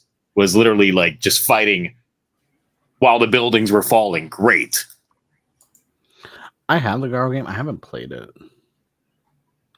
So good. Trying to find it. They don't have. The 3DS had a good era of games too. Like they had all the cool side-scrolling ones, like X8 and stuff like that. And Go Busters. I played the Go Busters one for like B-roll footage. Yeah, the last one that I got was. Hold on, I still got it over here. Let me take a look. I came close to getting some of those Sentai games when I was in Japan in 2017, but I thought, yeah, I don't know. I regret doing it. I regret not getting them because there were so many pre-owned game stores in Japan. Yeah, it was a DS game. It was. Yeah. Oh, yeah. And it was for the 40th anniversary. They need more handhelds. That's why I'm like, man, the fact that we don't have more Switch games or anything like that, like even if it's something as simple as like the side-scrolling style ones or the little fighting ones, because it's like, yeah, I'm kind of biased because I want the gimmicks because the X8 one came with a gimmick and the sign, but I was like, I like the idea of having like I've Shin Kamen Rider Rumble, the Japanese and the English release, just because I was like, no, I want every game. I never got that. That's on like Switch and PS. Okay. Yeah, it's on Switch. It's on Amazon, and I think the DLC is still. I think it's only like $1 with the currency exchange, and you get added in the Shin EVA unit, Shin Godzilla, and Shin. I think Shin Ultraman also. You get all the Shin characters added in to play as. No, because I kind of avoided Shin Kamen Rider Rumble because it like was spoilery for Shin Kamen Rider, which I shit out of everything. Yeah, that's why I avoided it because I was thinking like I don't know if this movie is going to come to like the US or I have to wait to pirate it, and then we all know what happened. But yeah, no, it's spoiled. Yeah, I remember because I got it before the movie came out and I started playing it, and then I had to stop because even though I wanted to put a video out and this and that and stream it, and I was like, no, because it's gonna spoil the whole entire movie. So I was like, I'm gonna. Yeah, I remember you saying that back when you were playing it. But it's fun and it's cheap. It's on Amazon. I think it's only like down to like $30 or something like that now. So I'm getting a notice new people are joining my Discord server. Just know I'm doing a server purge this weekend, and I added everyone last night. So if you want to survive the server purge on my Discord, all you got to do is go to the channel that says #1 battle and say what you're #1 in. Now, if there's someone else that picks the same #1 as you, y'all got to prove why you're actually the #1. And then you actually get that role. So it's like, yeah. Okay. No. If you don't have the role, then you just get booted. The game's only $49 on Amazon Prime with Prime shipping, the English version. all right, I have to look on like It's worth it. It's a lot of fun. I put a lot of time in that game. Especially because there's a leveling system. It's kind of like that Power Ranger side-scrolling beat 'em up, but better, like a lot better. Well, they've patched that and made it slightly better. The other one that came out, the Mega Battle one that came out. Oh, the Mega Battle. Okay. No, Yeah, because but Reader's Rewind. It's that. Yeah, Reader's Rewind. I'm gonna pre-order the special edition to make a video on probably. Yeah, I pre-ordered the physical one just so I can have a physical game in my collection. I don't know if I want it on Switch or PS5. Oh, the Legend Driver is $46.48 on Amazon right Don't do it. Never do that shit. Nope. You're better than that. Oh, absolutely. You'd have to gift me that if I wanted it. Like someone would just have to like send it to me. I wouldn't be like, here you go. That's so disrespectful to gift that to somebody. It's like you're just saying, hey, I don't like you. You know, you say that, but there's a few folks out there that love them some Legend. Okay, good for them. Because it's just Gold Decade. It's just Gold Decade. No, he's all right. He's all right. So, Ash, did you find anything related to throw into the docket? I Oh yeah, there's Power Rangers related stuff. Oh, there was Toy Fair. I'll have to go through like weeks of Twitter to find all the toys. But one of the big things that came out of that story is apparently that Hasbro and Playmates want to remaster Mighty Morphin Power Rangers. No, through the power of AI. stop. Please stop. With AI. Yeah, through No. AI. No, I don't want it. I don't want it. And I think no one I feel wants like it. I'm the only one who's on board with this. And I'm mixed. for a I'll biased see what reason. they do. No, so the thing is, it's like when it comes to these like AI like special editions or something like that, there's the ones in which they just put in like standard machine learning, and then there's ones in which they actually put in the effort. And you know, when they see the fuck ups from AI, they tweak it a little bit just to make sure that it works. You know, get that human ingenuity in. I feel that they're going to take the cheaper route and just run it through a machine, and then just be like, bam, now it's 4K. Yeah, I think they're going to do that as well. If you remember the That's what they're- infamous Dragon Ball Z Orange Bricks, where Yeah. they cropped it for widescreens, that's what everyone fears they're going to do, and then they'll AI upscale it for HD. Like, they're not like, knowing that it's Hasbro and Playmates, I get the feeling that it's going to be not the Discotheque Digimon remaster, which look amazing. This is going to be like cheap, like upscale it. And when they do like drop it, I want to like do comparisons and break it down and stuff like that. But yeah. So here's why I'm okay with this. So I have 3 nephews. One's turning 4, one just turned 6, and one that's 13. The 6-year-old already plays with MMPR toys from my brother-in-law, who basically had his original, like the old school 11-inch ones. Remember the Green Ranger had that? He plays with those, and he likes Power Rangers. But anytime he goes to a toy store and they have when the Lightning Collection, all that stuff, when he saw anything that wasn't MMPR, he didn't like any of them. He always wanted the MMPR ones.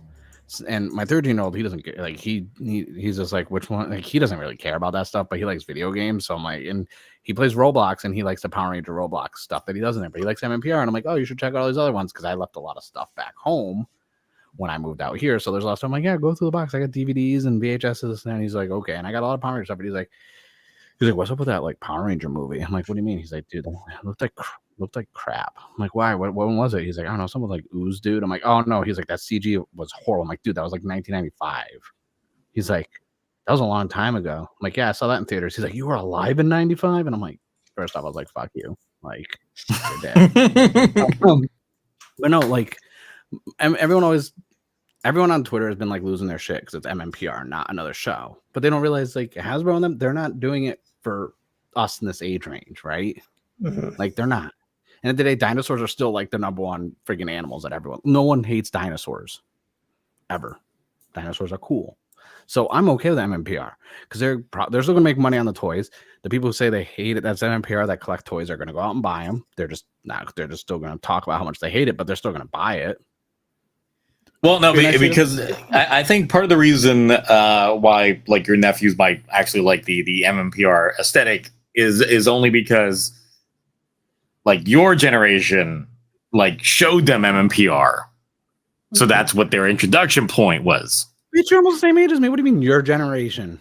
I didn't show my son my Morphin Power Rangers. No. He didn't show them. No, my brother hasn't shown them any Morphin Power Rangers at all. He doesn't like. He's never shown them. They just picked those toys out because they like them out of like the collection of all these toys that they just have. And whenever they go to a toy store, they're like, I want Power Ranger. And they're like, okay. And they're like, I don't like that one, how it looks. They don't know the difference between like Turbo, Mighty Morphin. But that's the thing. I feel because marketing is only MMPR. That's like it virtually wipes out every other season from existence because that's the one that's marketed the most. That's the one that everyone sees the most. So for younger generations trying to get into things, that's the only one that they see. And it's just like, wait, this is a show from the 90s. From the Clinton administration, from Bush senior administration, damn. But no, it's also the fact that like I see it because like I've been alive, so I've seen every single show and the marketing and the toys since it started. And I'm not gonna lie, like it makes sense that Mighty Morphin Power Rangers make the most because like when older seasons were coming out and I was like getting out of high school and into college around what like 05, 06, I don't even know what was airing back then, and I never saw marketing like I did for previous years. They got the little tiny spot, and it wasn't until like the Bandai was doing the legacy stuff at Toys R Us when they had a whole like half a shelf. So it's like I can see, and I can also see why Mighty Morphin's always going to be the go-to, because it's like it makes them money. They don't lose money. There's no risk in it, like ever. I mean, when their toys look the way that they do, yeah, but that's the thing. And they hit up those clearances. Someone pointed out, because they have masks that they're doing, like the helmets, but they're just front-facing masks. And it was like, those helmets look bad. I'm like, they're front-facing masks that are going to fit kids, like 6-7-year-old faces. Like, this isn't like, go commission out someone like Stickosaurus to make you a helmet if you want an accurate helmet, or get the legacy ones, even though they didn't release them for everybody. It's like, you're not going to. I just feel like too many people are delusional about the demographic of the brand. Like, Hasbro doesn't owe us 30-plus-year-olds anything. Like, Power Rangers isn't our brand. We don't own the brand. Like, so it's like, so I'm all for all this stuff coming out. If there's a couple thousand kids that see this AI upscaled Power Rangers and they like it and they want to look into more Power Ranger stuff and get into being fans, that's cool. I'm okay with the brand dying, honestly. Like, I'm okay if it just goes away. It's not going to change my day-to-day life, because I haven't, like, my life doesn't revolve around it. I got anime. I can watch anime all day. That's fine. There's too much anime nowadays, so. There is not too much anime. There's not too much anime. There's not enough hours. Like, we need to get rid of daylight savings and make days 30 hours. Make 8 days. There is too much anime, and people are overworked, like, trying to produce the amount of anime to keep up with the demand of anime. See, that's why we should all embrace AI. So this is why we need more Toku shows. Yeah. Yes, we do. Because we have a shortage of Toku. We need another Toku renaissance. Listen, Giga has been delivering us 2 shows every year, 3 movies. No one ever wants to talk about Giga and what they are literally putting Toku on their back. Yeah, it's like laying on their back. They're definitely on their back. Sometimes they're strung up. Sometimes they're tied up. Well, the newest one. Oh my god! Sometimes someone is standing up. Someone is being lifted up. This person was standing while being lifted. Like, and it was a kaijin that was doing it. And I was like, "Oh, we bringing kaijins into the movies now?" And where there's holes, there's definitely goals. Gambit's in the movie. You said kaijins are in there. Where there's a hole, there's a way. But no, we do need more Toku, because like Dogengers was doing so good. I think they're on like 4 seasons now, almost 5 seasons. I was really hoping Parahero Gundeen would get another special, but I feel like not until the Paralympics pop back around. Maybe, I don't know. That was a good 3-episode arc, like little show. And the thing is, really well. I do feel that we need more Tokus that are not just like your typical henshin hero trope, because I do feel like part of the way that the renaissance that we had in the mid 2000s worked out was that a lot of them were like just dramas that had some Toku aspects to them to make them work. Because one literally was dealing with like cell phone detectives, and it's like, hey, that's really unique. Just the fact that they're like cool little flip phone robot things that are helping, solve like all these little investigation cases, or like their own little, isekai type stuffs that would work out, like Shibuya 15, which is still like a very weird show.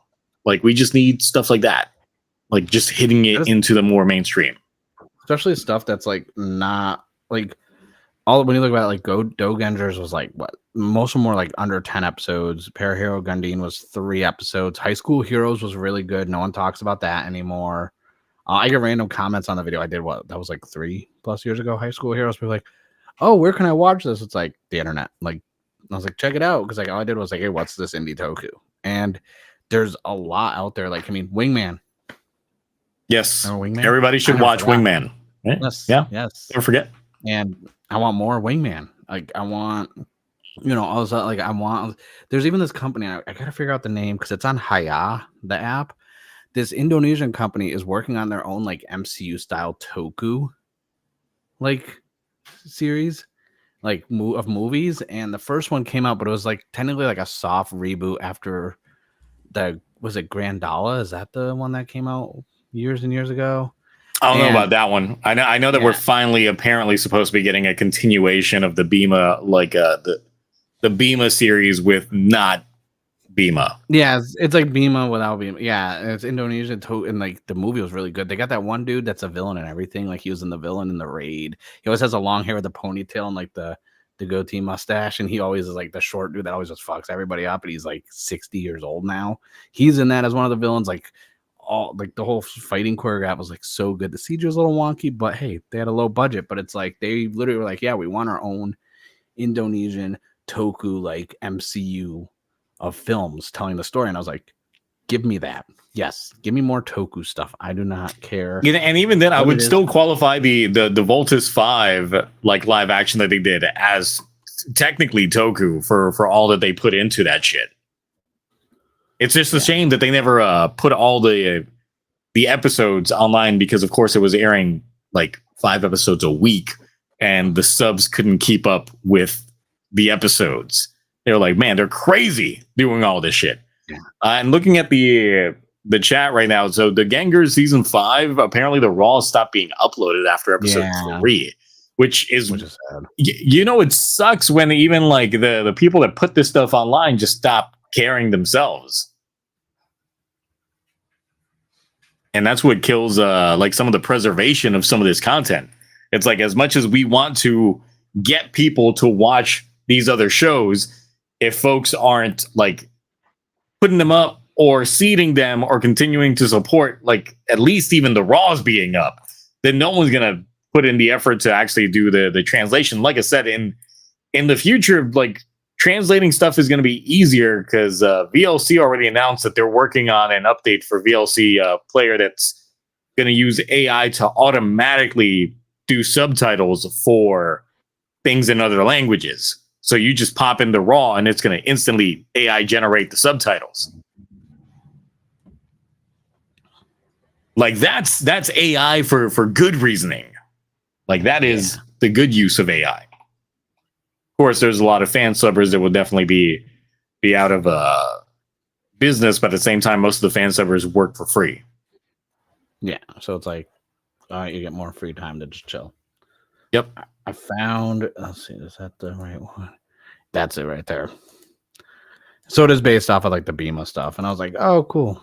I have the Blu-ray over there and I should have just walked over, but I'm lazy. See? Yeah, that's the thing too. It's like and also it's one of the things too. It's like there's a lot of content creators that have big followings and this and that talk about Toku stuff, but they just keep the niche. And unless a lot of people are talking about a certain indie Toku, they won't. And it's like, yeah, you may think it's like a lot of people care about the analytics too much, but like hypothetically, if I had like 30K subs, I wouldn't care about the views. I would put out like a Dogenders video or High School Heroes or Wingman just because I'm like, okay, people go check these out. Like, because I want more indie Toku stuff, and I've been kind of like pushing for. I'm like, yeah, especially Dogenders. Like, I like it so much, especially the whole mascot thing. I think that's or if not like some proper work into an adaptation, even if it's not serious. Because one of the things that like one of my most evergreen videos that I ever made was actually on the English dub of Dynaman. Like I got another comment on it like today, and I was like, damn, I put that out years ago. And look, that genuinely was a dub that, you know, for the longest time before I actually watched it, I just heard people online shit talk it for so long. But I guess they just never actually watched it. They just called it like blasphemy and things like that because they were like Power Ranger purist or Sentai purist and shit like that. But when I first watched them, I was like, oh no, this is peak. This is hilarious. Sure, some of the jokes aged like milk in some of today's sensibilities, but I'm still like, oh, look, as a child of the 90s, this shit funny to me. Like some of these jokes funny to me. So that's another thing too. You brought up the Power Ranger pure. It's like, no offense to people who like Power Rangers. Power Rangers is cool, but like, there's more than Power Rangers. And I hate and that's also why I don't do any Power Ranger content. I'll do Super Sentai content because anytime I try to do Power Ranger content, the Power Ranger people would show up in the comments, and I'm like, I don't want to listen to you. I don't really care. Oh, I wonder if I should mention toxic fan bases for like a second here. I don't. want to ever hear the word toxic anything because I saw the more photos of the Toxic Avenger movie and I hate it. One of my favorite trauma characters. Stupid Peter Dinklage. No, because I was seeing on my Discord server, apparently there was some drama going on between Reaction Channel and some of the people in their comment sections after they were dropping reactions for Goes Uger. I know what's going on. Yeah, I saw that stuff. No, I know the people who are in that, but yeah.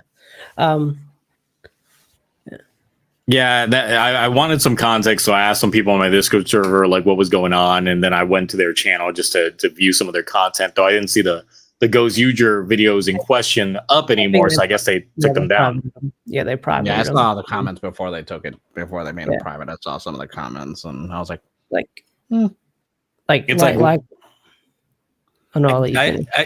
So the thing is, like, me trying to understand, like, what specifically, like, the content that they make is not for me. Like, I'll admit that because I've expressed multiple times I'm not a big fan of like reaction like content. That's just not my thing.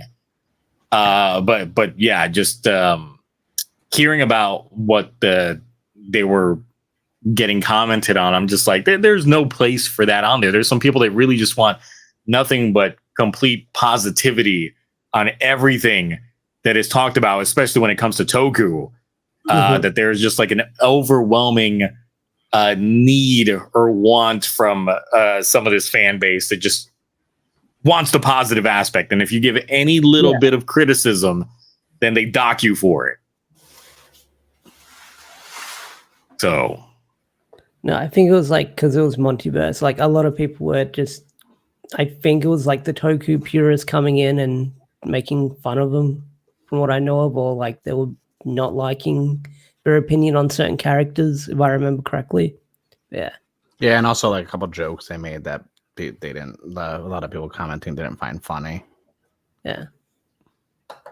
I mean, that's the thing is like comedy is subjective. It's like not every joke's gonna land, and not everyone is a comedian. Hell, sometimes I throw in a couple stinkers in there when I do things, but it's just like, hey, whatever. When it's there, when it's there. Wait till they see our reactions to Sanoni, Lactese, but no, I love Monty, and I enjoyed like their reactions to Boonboomger and stuff like that. It sucks that like the worst of the fandom came out and found their stuff and made them not want to do it. Yeah, and that sucks. I hope they still stick with the show because the show is still a good show. They said they are. They said they're still going to watch it. They said they might make a video here and there, but they're basically just going to watch it on their own time. Yeah. And I mean, that's fine. Or if not, just just do like how I do it and some other people do it. Just go on Twitch. Like, get off of the YouTube audience for like a little bit. Go on Twitch so that way you can actually show the episode without trying to crop it in like a weird nature or having the volume very low, and actually just give genuine reactions. Because that's the thing. It's like when I do my Twitch channels, I'm like, the reason why I'm not a big fan of reaction content is because a lot of the times I feel like people force their reactions for the sake of just like, inciting that kind of feeling from the audience watching them. But at the same time, I'm just like, there's no way that when you watch this stuff in your private life that you're just consistently like, oh my God. I was like that when I watched the Invincible finale the other night. The thing is, it's like, that makes sense. There would be some things that would make me go like that, but not every fucking episode of a show. So when I see like people react like that to just about every show out there, and every episode, I'm just like, this feels forced. This feels fake. Like I just can't get behind that. So I've never been a fan of reaction content because of that. We talked about that when we were playing Marvel Rivals because we were talking about reaction content. And like, I stopped doing it because I legit waited until the first time I saw the episode. So that messed with my freaking schedule because it's like, all right, I'm getting sub Saturday night, Sunday morning, but I'm busy. And like my free time's Tuesday. I want to watch the show. Now I got to wait until Tuesday so I can sit there and like, I would record the whole episode. I would cut and only find a little bit of stuff where I'm like, okay, I'm kind of excited. But most of the time I'm just like, Oh, so that's what they did. Oh, okay, that's why mine would be reaction and review, because I would pause the show at parts and then break it down and talk about my thoughts of it, then keep going. I wouldn't like. I never liked the straightforward. Just let me react to this really quick, and then be like, Yeah. this face on every thumbnail. Yeah, that's that thumbnail shot. I did that. No, I got some films where I was just like, or this one. This is my favorite one I used to do. Yep. Or the disgruntled like and then these are all your stereotypical like YouTube thumbnails. It's just like that. I would just wear different shirts, and one day I would just take a bunch of photos and keep them and then make them PNG files with no background, and then based on the one, I'd be like, okay, what am I gonna review today? Oh, that's how a lot of them do it. That's that shirt, and I'll be like, yeah, I was like, I'm not taking a photo every time. That is literally. I will do YouTube short reactions. Oh yeah, I'll do that. Only because those help. And I have those linked to my review videos, because I'm like, you know what? I'll do little quick ones. A minute here, there. I can't do like when people do the whole like I'm gonna react to this movie, and it's like a 45-minute long video, and they have like the little like blur, like it's slightly blurred out, and then they cut all the stuff. I'm like, I'm not gonna watch that. Like, yeah.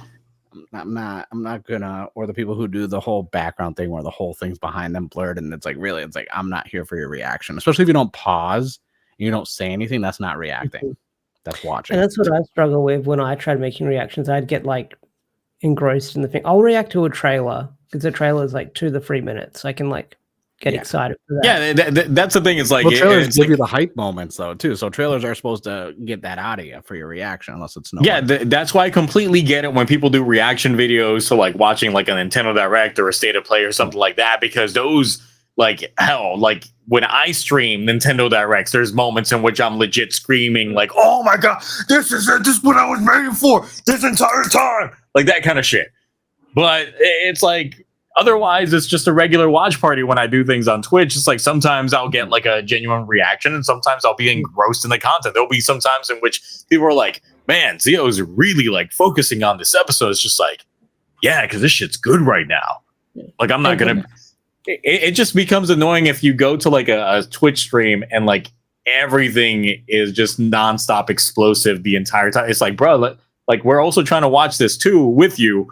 But you're just like talking over everything and just like you're screaming at everything. Like, you gotta enjoy some of this content. And I gotta read the subs when I watch Toku. I can't.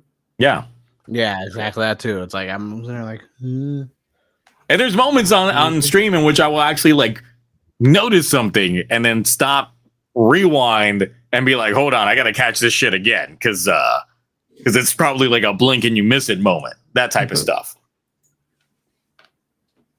So it's just like some things like that, they just get thrown off the loop when it comes to things. But I honestly don't get it of people wanting to be in a bubble of positivity, because the real world don't work like that. Like you're gonna have opinions one way or another on different things, and you just have to deal with that fact. And if you can't live with that, then I think you're gonna have a hard time having a real job talking with people from different walks of life that may clash with your own worldview. So it's just how things work in the real world. So hey, like I still always call back to when I first started making content on YouTube. I was in another person's server and said that I was gonna make a video, not really feeling the vibe that I'm seeing online with Superhero Senki specifically. And they were like, well, if you've got nothing positive to say about it, then don't make a video at all. Like, what? You made a video. Yeah, I still made the video anyway, and it's still my least liked video on here because it was in the early days. Oh, okay. Like it's like 50-50 in terms of like to dislike on there, but it's just because it's like I thought the way that I was seeing the internet react to this particular thing, I was just like, y'all never seen a crossover movie before? Like y'all are overhyping this thing like it's the holy grail, and then I watched and I was like, the fuck? This is what you guys hyped? Okay. That makes sense. Yeah. It's like not everything's going to be good. So sometimes there's going to be some stinkers in there. If all content was good, I think eventually we would get bored. Mm-hmm. Because that's the thing. It's like sometimes it's good to have something bad in there. Because sometimes some people do actually like shit talking a show. There are hate watchers that exist out there. Oh yeah. Mm-hmm.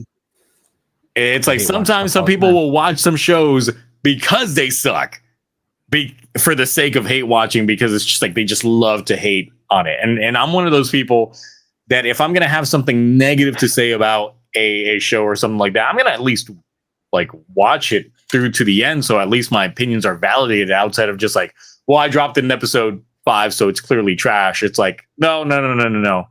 Like I will give a disclaimer on why I feel about a show the way that I do, and I will also say that I dropped it during a certain point in time, and not to say that the whole show's bad. It just wasn't for my liking.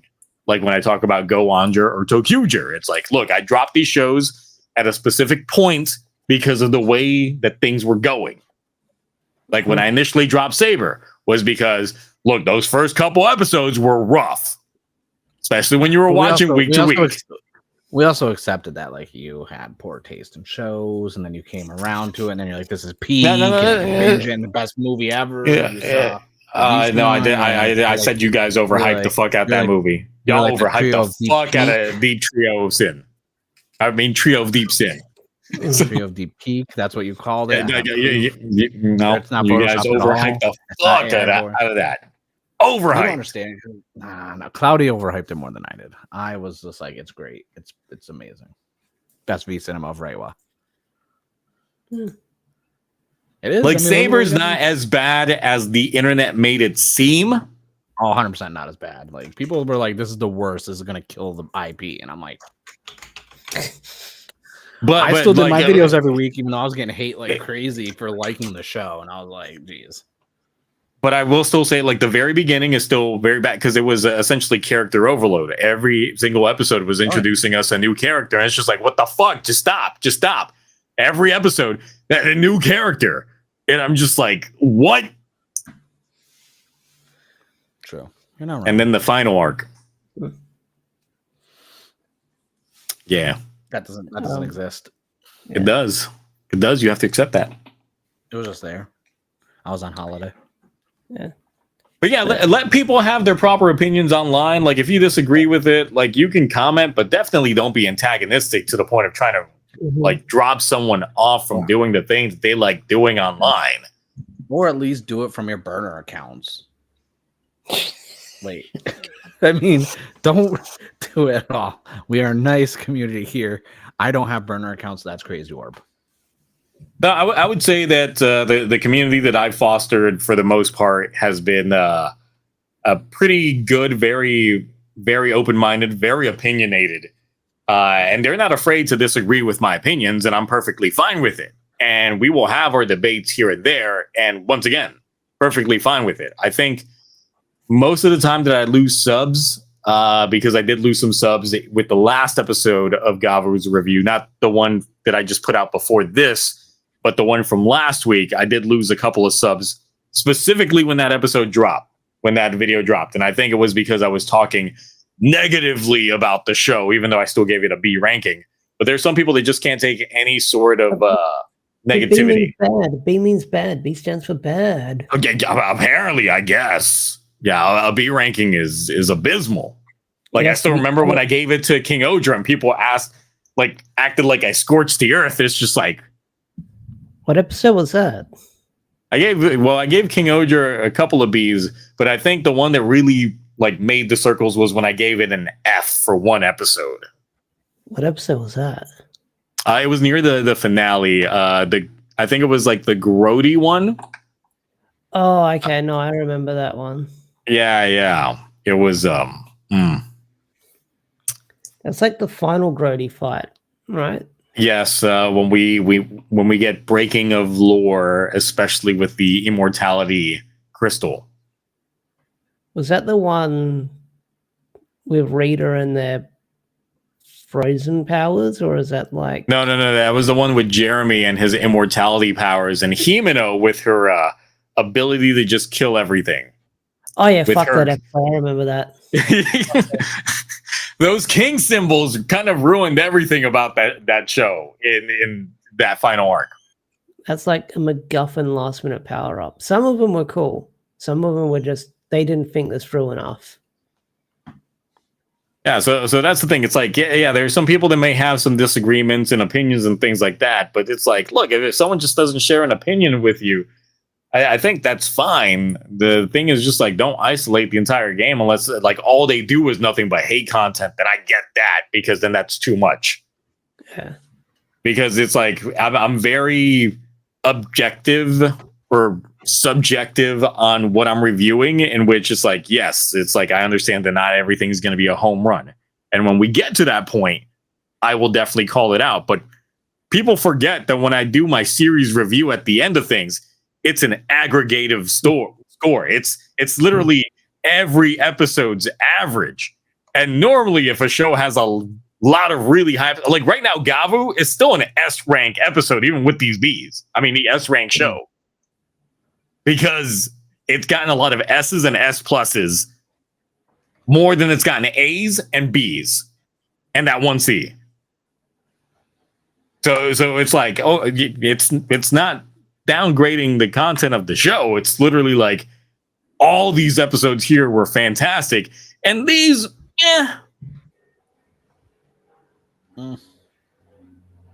But some folks just really want that nonstop positivity. It's just like, okay, all right. But I still think Zenkaiger is mid as fuck. And so rough in the beginning of that show. Oh my god.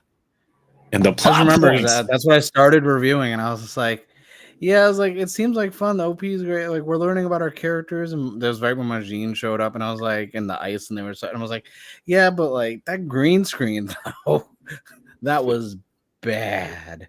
That was like one of those like, oh god, like green screens you could buy in like Amazon, like the ones that you can like do the floor with too. And I was like, this did not look like a good green screen. And I remember people were like, no, just have fun watching the show. I'm like, I'm having fun. I'm just saying the green screen. This is the worst green screen I've ever seen. And I watch B horror movies for fun, and this is horrible.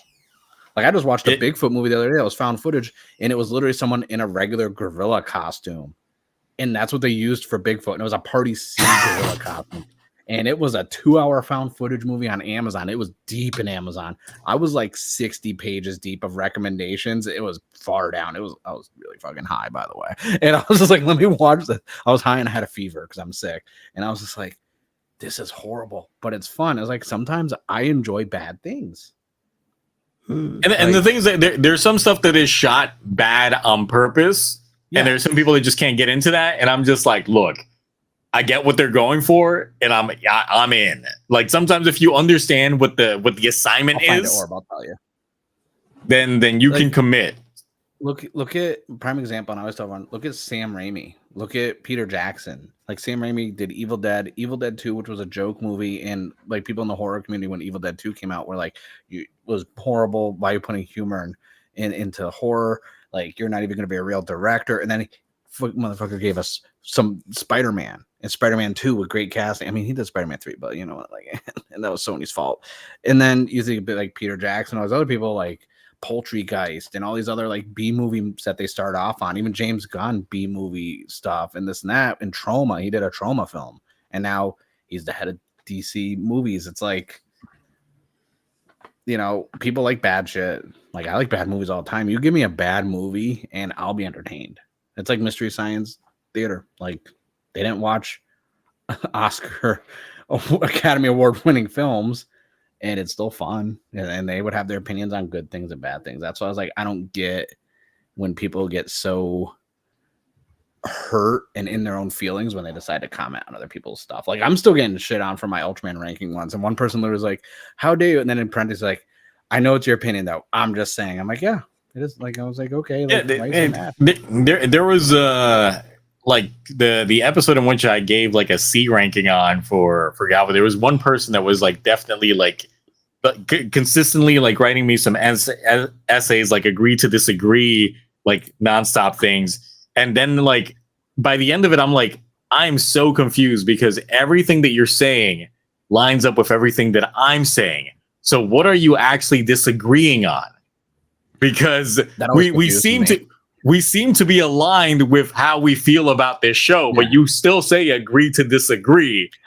And I'm like, you ever I have someone don't get argue it. you ever had someone argue against you in favor of your point of view? Because that's what it seems like sometimes. They're like, Yeah, exactly. And then as halfway through writing it, they start to realize, oh shit, he's right. But I already started this. Let me continue. Because I get those. I watch a lot of videos of other people, and I see stuff, and I'm like, man, I don't really agree with that. Then I'm thinking, I'm like, no, they got some good points. Like when with your opinion of Saber, I was like, yeah, like I can see where's the problem, but like my overall enjoyment of the show kind of outweighed the things that were wrong with it, I guess you could say, kind of things. Like I always joke, Blade, S tier, peak, and everyone's like, no, and I'm like, I get it, it's not. Like, it's slow. There's some moments, but it's like, man, it gave us great memes. It's what got me into Toku, so I have the biasy towards it. Same with Ghost. Ghost is always going to Ghost, Wizard, all those S tier ones that everyone's like, I can't believe those S tier. I'm like, I enjoy them. I know they're flawed. I hate that it reset from 99 back. That is the biggest bullshit in the world. But at the same time, those forms are great and that jingle is catchy. So it's like there's always like reasons why you can like things or hate things. It's just I don't get why I comment. Like I watch a lot of videos and this and that, but it's a reason why a lot of people don't see me commenting on other people's videos because it's like, all right, it's a good video. Yeah, sometimes I'll comment in some videos just to like throw in like a couple of cents, especially if it looks like they are in need of some advice regarding what they're doing, that type of thing, like feelers of goodwill, that type of thing. Yes, yeah. But otherwise, it's like especially new channels pop up. Like I've seen a lot of new channels pop up lately, and they'll be talking about like Godzilla or Ultraman or this and that, and people will say like, you know, bad things, and I'll be like, no, you're doing good. Like it's your opinion at the end of the day. Like don't let all these other people like, dude, if you like it, you like it. Yep. Just kicked my comic book box.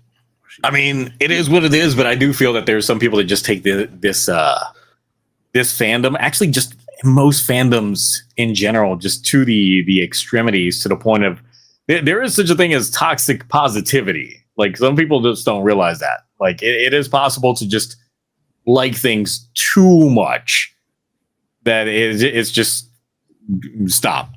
like chill a little bit. Not everything can be grandiose. Oh, something's finally going up on that. Oh. She's organizing and she's mad because I have like 25 of these full of comics in the bedroom, and she's like, they're in the way. And I'm like, she's like, how many comics do you have? I'm like 9,000. Yeah, I have a lot of comics. Nice. But yeah, no, it's. But that's the thing is like, especially now, like more people are like getting into Toku, and I feel like this is gonna start putting off a lot of people that are starting to like make Toku channels. Because I always I'll like type in like, hey, like Super Sentai, or I'll type in like Kamen Rider or Toku, and I'll just hit recent, and I'll be like, all right, usual suspects. I'm like, oh, what's this new person? 4 views. Let me go check that out. And I'm like, like that one channel I keep telling you about, the Godzilla stuff. I'm like, they're so good. And yeah, when channels like that pop up and then they come across my feed and I see like maybe like 40 something views on there, but they put it out like a couple days ago, and I'm just like, you know what? I'm gonna click on that. I'm gonna check them out. See how it is. Yeah. And like you gotta be supportive on some of these folks. I mean, not everyone can win the YouTube lottery overnight, and not everyone can also just get the support structure overnight to get recognized by like some bigger names and be like ushered in on the pedestal, that type of thing. Listen, it's like sometimes you gotta work for it. When I become the tribal chief of Toku and everyone starts acknowledging me, I will let everyone come to my island, and I will show them. I will teach them the way of Blade. Your private island that's literally going to be shaped like Blade's buckle. Yes, basically, honestly. Yeah.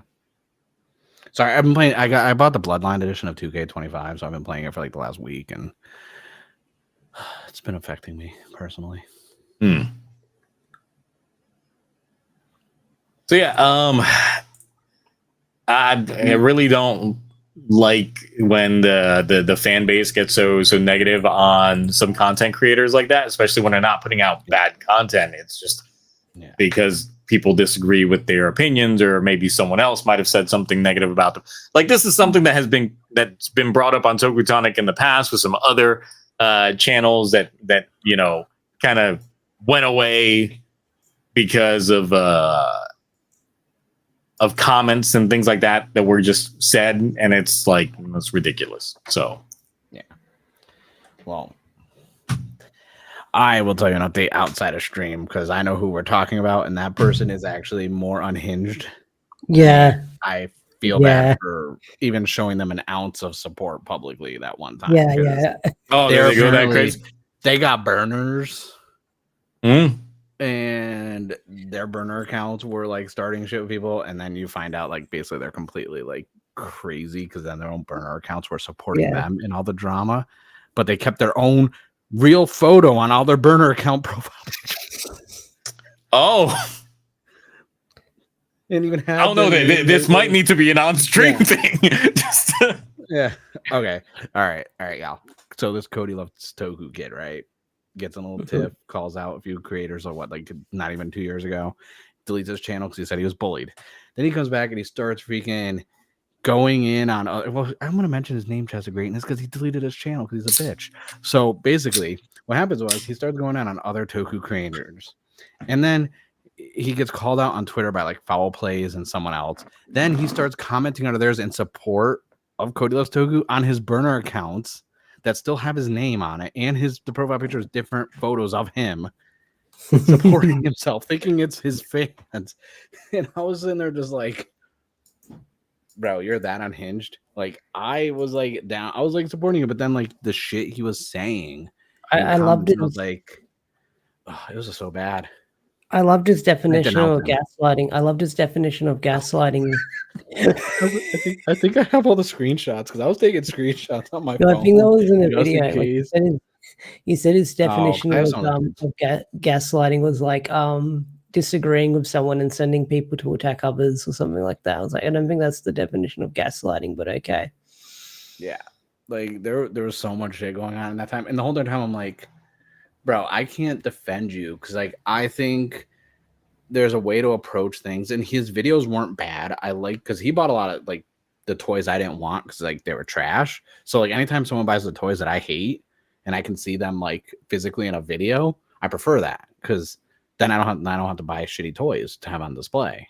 Like I'm not buying all those Geats buckles that were coming out towards the end of them. No, thank you. Those things were expensive, like and trash. Like, so he was buying all this stuff, and I was like, oh, these are pretty cool. Like, good. I'm glad I got to see them in the video. Now it 100% confirms I'm not spending money on them unless I get them for free. So he had good videos because he was buying a lot of premium Bandai gimmicks, and I like that. Because I don't buy a lot of the gimmicks. I buy the belts, and I kind of wash my hands of the shows, but like, I even comment. I'd send him a DM on one of his burners. I was like, bro, I know it's you on this. It's fake, but like, I defended you. I didn't know you were this crazy. They make me look stupid. I was like, you better not say no shit in any of my comments because I'm not as nice as everybody else on here. Like, everyone else will be like, oh yeah, so someone talking shit. Meanwhile, I'm over here like, okay, let me figure out their license plate number. Meaning if the VOD of this video starts getting played with comments, I guess we already know. Yeah. Now he deleted all of his accounts and all his burners too. Well, I mean, that kind of makes me feel sorry for the guy that he's like so like obsessed with, I guess, defending himself to that point that he goes to that extremity. You didn't have to. It's one of the things where he went talking shit on someone's video, and then once again pulling on my videos and how I talk, I explain things better because I know what I'm talking about. Yeah. Like, bro, the self plug within someone else's, That's why my videos, I flat out tell you, if you're coming to my videos for information, especially now I'm getting into more Super Sentai videos, like if you're coming here for information and facts and stuff like that, do not watch my videos for Super Sentai because I don't know shit. I just buy toys and I watch the shows. If you want someone who's like a historian and this and that and a curator of all the stuff, not me, I buy toys. I just spend a lot of money. So if you want to real time watch me spend a shit ton of money and live vicariously through me, my channel's for you. Other than that, no, I'm not. So, and that's when people like comment, they're like, oh yeah. Like, and I told him, I was like, bro, like no one is going to be the end all be all knowledge facts of everything. Plus I don't watch if I want a video that's all just facts of something like iceberg or this and that, I'll go to a specific video for that. If I'm watching your videos, I'm doing it to be entertained and see just what you think of something. Especially when sometimes people can just get through making an entire video just quoting something from a wiki entry and still getting a lot of views, and that's it. Then actually put the. Oh, sorry, I said that out loud. Wow, I wasn't even trying to. I don't even know who that is, but okay. I need to taper mount on that. We gotta play. Jeez. Dude, my hands are clean on that one. I'm a bad influence on Ash because like usually I'm the one who will say names out loud. And Ash he's like, normally Switzerland. He's normally neutral territory. You can't. I'll be neutral person. I mean, when you do promos for better health, can you stand neutral on that? No. But if they email me and the money is good, I mean, like, I'm just saying, like, I buy a lot of stuff. I need to buy a house. Like, I need some money, so more money. So I just had to pay taxes again. So, I'm just saying, like, if they want to send me some money, I'll sell out. Not for better health, but like, I'll do a blue chew. I'll do a blue chew even though I don't need it. You want a blue chew? Send me some blue chew. I'll talk about that all day. Yes. Send me that weird mushroom coffee dirt thing that you put in hot water. Like I'll send me that one where I get to own a block of land in like Scotland. Oh yeah, in Scotland. Yeah, I get to be a sire. Or you get the one where you get to name a star. Give me that one. That's cheap shit. Yeah. That reminds me. I missed the eclipse last night because it was cloudy over here. I hated it. It was raining, so I didn't even get to see it. Yeah, I stayed up. Which is why. Looked outside. I'm doing Santa's already up. I Terrible. was busy playing with Marvel Rivals. I forgot to look outside. Then we're about to get Ash is being sassy. Chat, like, damn, Ash is being sassy. Like, yeah. Listen. You all think Ash is like the Switzerland neutral person who's friendly. It's not. I guarantee you, cameras him off and this and that. I bet you Ash is probably like one of the best shit talkers. Yeah.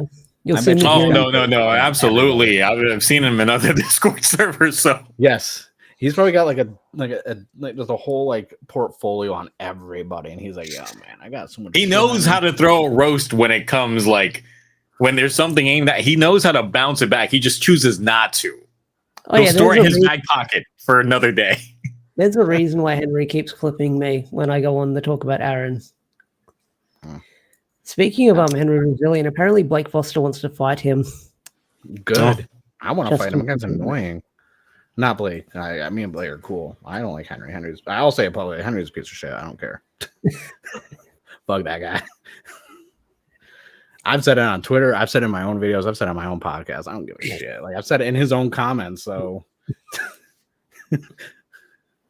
I mean, I'm never a big fan of like tabloid type content creating myself because it's like that's just not my thing. I get the were you not here? Like a couple weeks ago? Yeah, I wanted you to show off how dinky small it is. That's why I highlighted it. It's so bad. I don't even have it in like the background. Like, it's bad when I got that shit. Yeah. I would say it's not on the door with the it's other behind weapons. This thing. See, you put it behind the kiosk.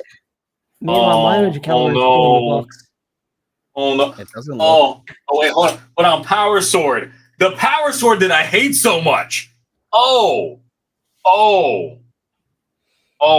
Wait, I don't know if his headphones are out. Because I was like, he just 3D print a new one and put all the electronics inside of it. This stays back here. Wait, how big is Saba compared to this? Yeah, Saba, that's a dagger. That's bad. Is almost the same. Like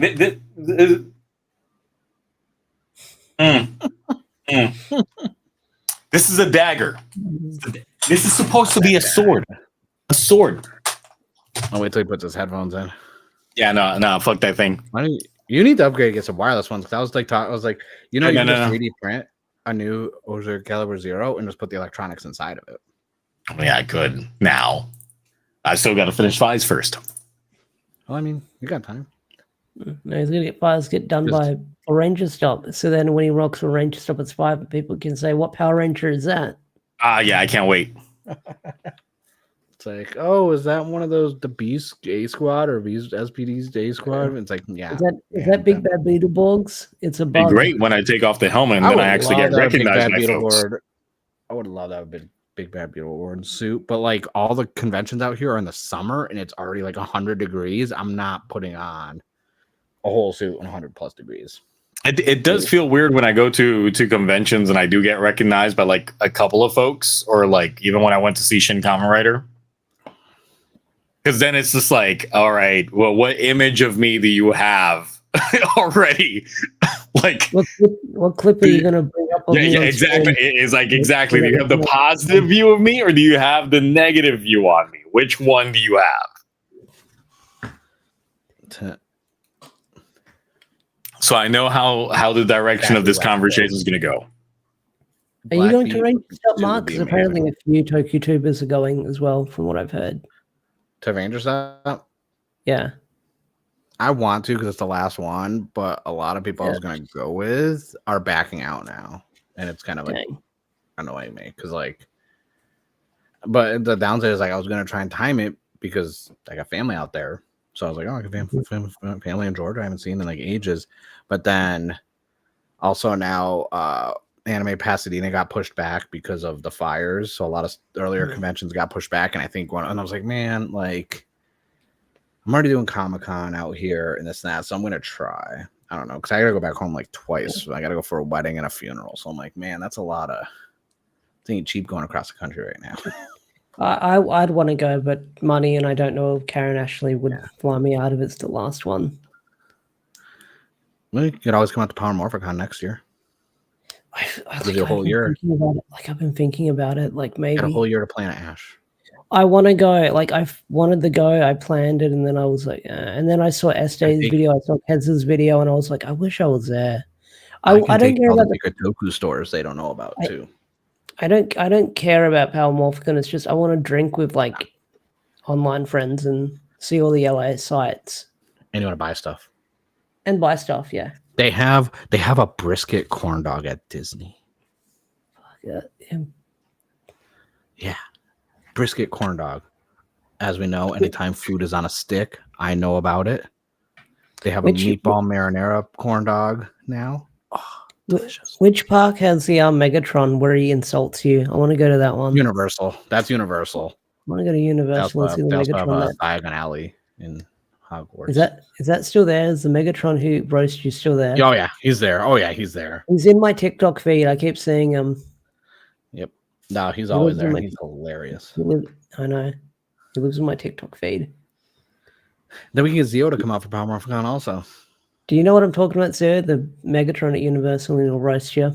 He'll like insult you. No, I do not. Sorry, I was distracted when Roroni mentioned in the chat, am I going to get the CSG Oja Caliber Zero? And I was like, wait, you better be fucking kidding about that shit. Is that real? Yeah. He's said that he saw it, and I'm like, I'm looking through the Discord server. I don't see anything regarding us. Like, I would get pissed off if they're like, oh, yeah, here's one that's actually show accurate. Was it linked? You find it, you send me the link to it.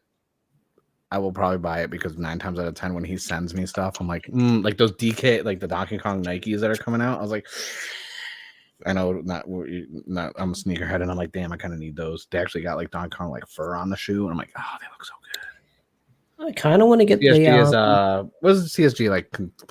Complete style, gigantic. Yeah.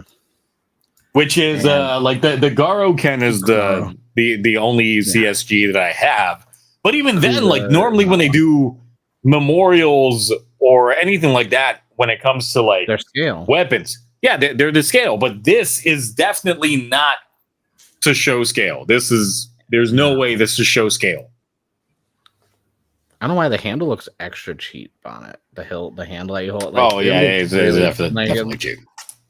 Like I would probably like sand that down and repaint it and make it look more like not shiny.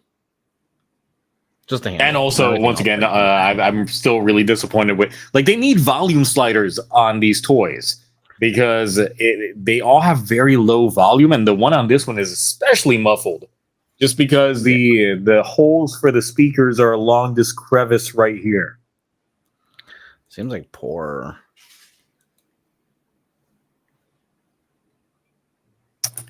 So yeah, I'm not a fan. That is still my buyer's remorse of this year.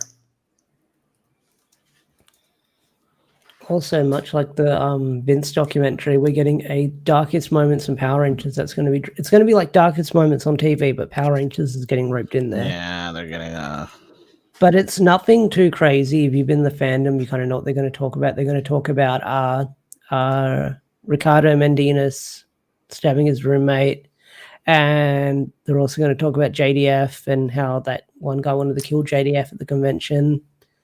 Now hold on, my people, don't claim Rick Medina. We dropped the Ricardo. He's not. No, we denounced him. The Puerto Rican delegation denounces him from our people.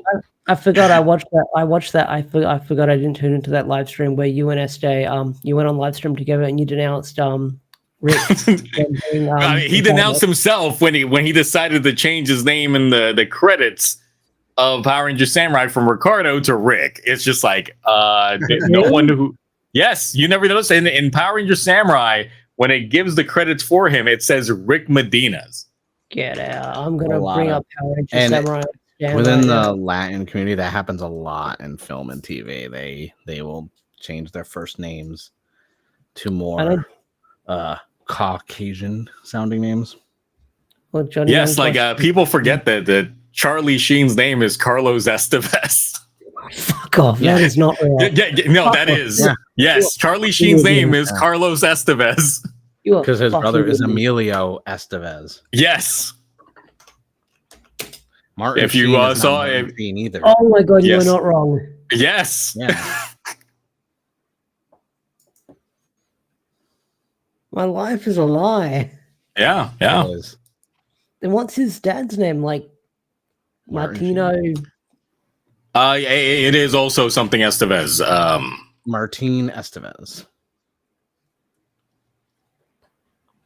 No, they all because I remember Men at Work or whatever, where it was Charlie Sheen and Emilio Estevez, where they were trash sanitation workers, and I was like, why do they got different names if they're brothers?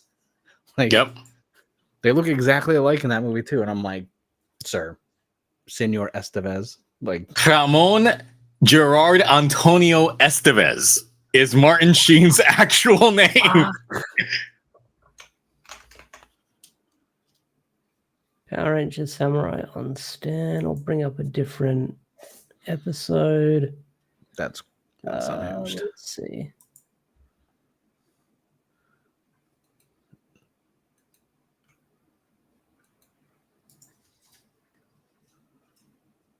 I think I still did. I delete the episodes of Samurai from my computer? Hold on, I gotta double check.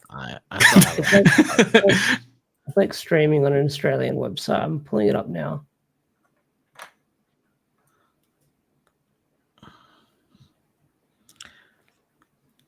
Is the DX Shinkenja Zord any good? I wouldn't mind getting it. I don't know. Honestly, at the rate the SMP stuff is going, we'll probably get SMP for that within the next 2 years. It is the anniversary. Yeah. Where is also because you mentioned earlier, did you order the Dragon Caesar from tokullectibles? No, not yet. I got distracted when I saw the book. Yeah. Are you getting was it the clear color or the regular one? I thought I was going to get the clear color because that one might look nice. You should get the Megazord clear color too while you're at it. You should get I also might go on Amazon and get because I've got model kits downstairs and in storage. I've got the Vegeta and the Space Pod. Oh. And I've had that for 10 years still in the box. And I haven't taken it out. Don't even open it. Is it still sealed? Because that's rare. That's worth money now. No. As long as it's not built and if it's still in the box and it's not been made at all, it's rare. It's worth a lot of money. The box is a time capsule. The box is a little bit damaged because I took it back from Japan and. Oh yeah, I really did delete Samurai from my. It doesn't matter because that one in the trunks with a time capsule, and then the Cell model kit where it has the exopod on the ground next to them. Those three, they didn't make a lot of them. And they're worth a lot. They actually they're worth a good amount of money. I have the trunks time capsule. Nice. So I got it in Japan, so it was like $30, like compared to like $100 at Australian cons. Yeah. I think because I built my Vegeta with a pod, so I'm mad because I should have just left it and not built. But I didn't might build put the that in Trunks one. storage.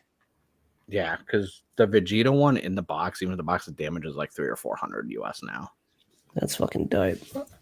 So I did delete from 10 years Power ago. Ranger Samurai from my hard drive. So I guess I just hated the show so much. I was like, fuck this, and deleted it straight from my hard drive after I was done watching it. I have, because I just uploaded the drive. I put Alba Ranger on there for somebody, and then someone in your server wanted Magi Ranger. So I put that on there as well. And I was like going through my hard drives, and I was just like, I got so much shit, and I was like, maybe I should free up space. I'm like, what's an 8 terabyte external? So it's like, it's not like I'm running out of space. But then I did realize, like, because I just now put all of Boonboomger in there, and then all of Gotchard, because I wait until the shows are done, and then I just delete the ones off my computer, and then I download the batch one, so it's all the same subtitle type, so it doesn't change from show episode to episode. And so then I just put those on the external, and then a few other like V cinemas, and I was like, man, I literally do have almost everything Toku, like, ever released. I mean, I got a good amount on my hard drive itself. I need to probably upgrade to a larger terabyte. I've got this is a 4 terabyte. Honestly, I think like best bet is always check out Best Buy for when they do deals, because I got the 8 terabyte Game Pass one, and it was on clearance, and I got it for like $60 or $70, and it came with like 3 months of Game Pass. I think clearance that out at one point. But yeah, no, I get everything on there, even American stuff. Like I have the Tattooed Teenagers, I have Mystic Knights, which I put on there, and all the random stuff, like, you know, was it Gridman, Superhuman, Samurai Cyber? Like I have everything on there, even like when I put Beetleborgs, Metallics, and all the movies. Like I like having all the stuff. Have I watched everything? Kamen Rider, yes. Everything else, no. But it's like I just want all the stuff on my hard drive. Look, I won't delete anything off of it. I would highly recommend to anyone who has not watched it yet, Change Irion. We finished that before we did any of these videos, because obviously we didn't air anything last week.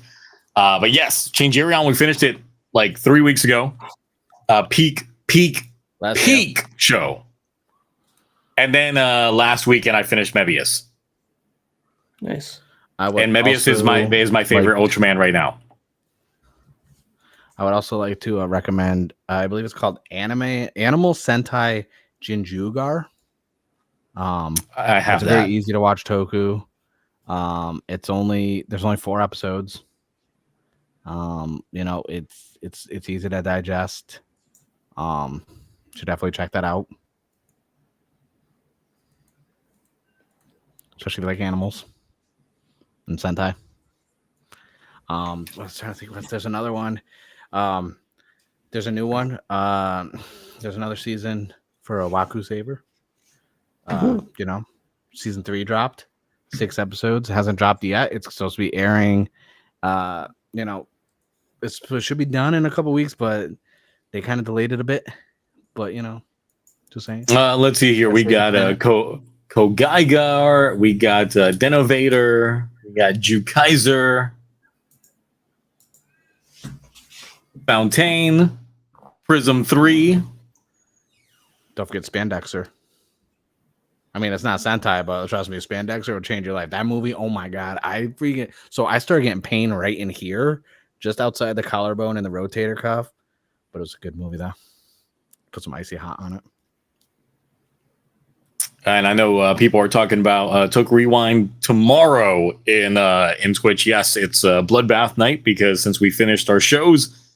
Tomorrow we will be deciding on what new shows we'll be watching on Toku Rewind for the next rotation, and it's Showa only.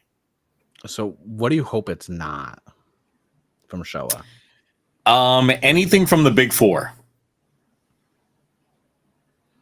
Because that's the thing, it's like Showa was like a big boom of tokusatsu. Like there was a lot of different tokus that were out there. So I was just like, I hope it's not like, you know, your Kamen Riders, your Sentai, your Ultraman, or your Metal Heroes. I really want something that will just give people more outer reach in the shows that they're watching. For me and for them. That's the thing. Like, I want to explore other tokus, but have other people also experience it as well. I hope they vote on Sky Rider. I think maybe one person will pick Sky Rider. It'd probably be me, honestly, because I like Sky Rider.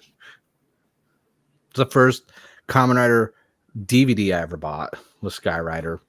I bought it at Book Off. Did not know because they just had all their stuff together. They didn't have an international section at the time because it was a newer store. So it was in the English section. So I was like, oh my God, Sky Rider, Kamen Rider, that's going to be in English with subtitles. I bought it. Nope. And I was like, this was the English. So I kept it anyways, obviously. But, you know. I do have Zone Fighter, whoever's asking in the chat. Ooh.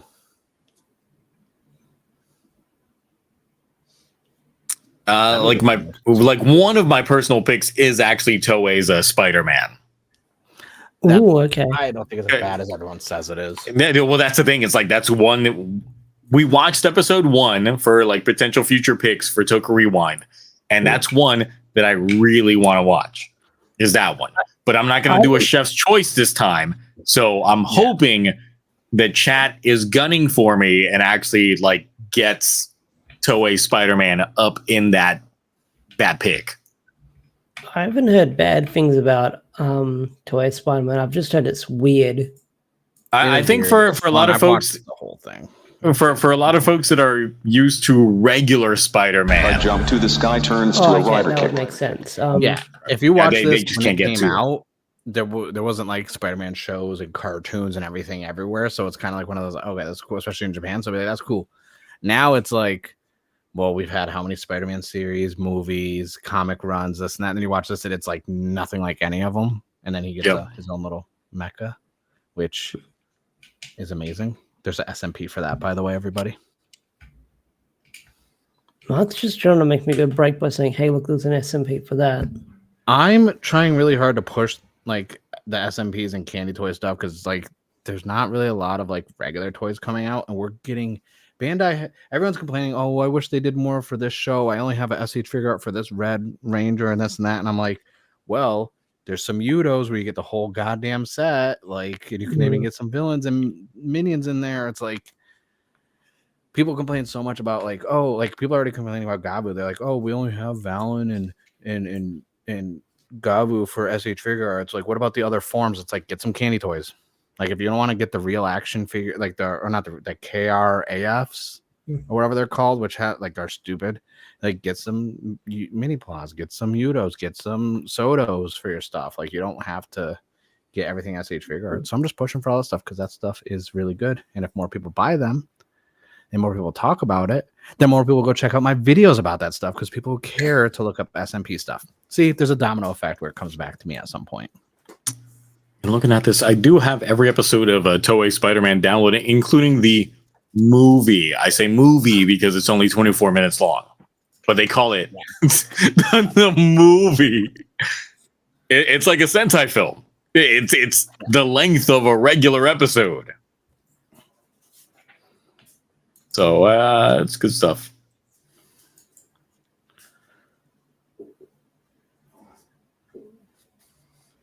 Look what I realize people call it Supaidaman, but when you watch the opening, they actually do say Spider-Man. I know. I don't know. They do the proper English. Yeah, the whole Supaidaman thing was just a bunch of weebs. None of the box, none of the marketing, anything. It's never even spelled that way. Like, I don't know where that started. At the weebs. The weebs. Yeah. They ruined it's everything. the same weebs who call My Hero Academia Boku no Hero Academia. Oh, yes. Oh God. You mean Boku? Actually, it's Boku no Hero. They do that with freaking. This is like what they do with Demon Slayer and like everything else. It's like, I'm not calling Demon Slayer whatever the fuck it's called in Japanese. That's like too much of a tongue twister. It's like I blame Naruto fans, honestly. It's always Naruto. No, Naruto's called Naruto. Yeah, No, well, but I'm saying those fans are the ones that talk it- about other animes and manga like that. I'm not. it's only like, weird when people call Naruto Naruto. Then that's weird. I haven't even seen it. I don't even know. What it is. about Actually, people who I've go? watched, like, What 12 about episodes. people who call Goku Goku? I've never heard anyone call him that. I've No, seen some people on I think it's YouTube like- do that. No, so it's like if you hear like someone like Kaiser Neko pronounce Goku, I think it's like more emphasis on the you. Like I can't do it. When you hear it, you hear it. Well, the thing is, like in the Latin American community, like we're big on fucking Dragon Ball, and Spanish pronunciation is actually very similar. Like the way that we pronounce our vowels are very similar to the way that the Japanese pronounce their vowels. So Goku always sounded Goku to like to anyone that spoke Spanish or was like in that scene at the time. And look, Dragon Ball is huge in Latin America. Like huge. Latin America carried and kept a lot of Robo anime alive and Saint Seiya. So like they're the reasons why a lot of franchises are even still around anymore. They kept Saint Seiya around. They kept Macross, Mazinger, like all the Robos. If it was Robos or this and that, like they kept it alive and well. Whereas while America just got obsessed with Dragon Ball Z and One Piece. And the thing is, I will say that for the people that call like Toei Spider-Man Supaidaman, then you never listen to the intro to Japanese Spider-Man because they literally do say it as close to Spider-Man as they can. I get it that the Romanji would say Supaidaman in the opening. Like, crazy, much better English and pronunciation of something than that opening. It was deep too, man. Dan nuts and like, also for Blaze Hopper, be careful. The crazy DBZ fans, like, the crazy DBZ fans weren't even born when I was watching DBZ, so I don't. Nah.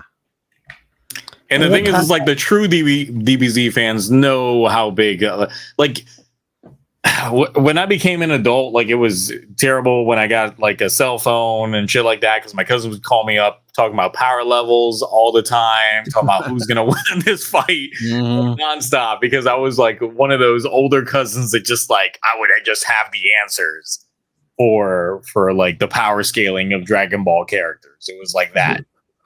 Dude, the worst was I remember driving 2 towns over. I didn't even have my license yet. I had a permit. I still took the car and drove because my dad was, I think, deployed and my mom was like working.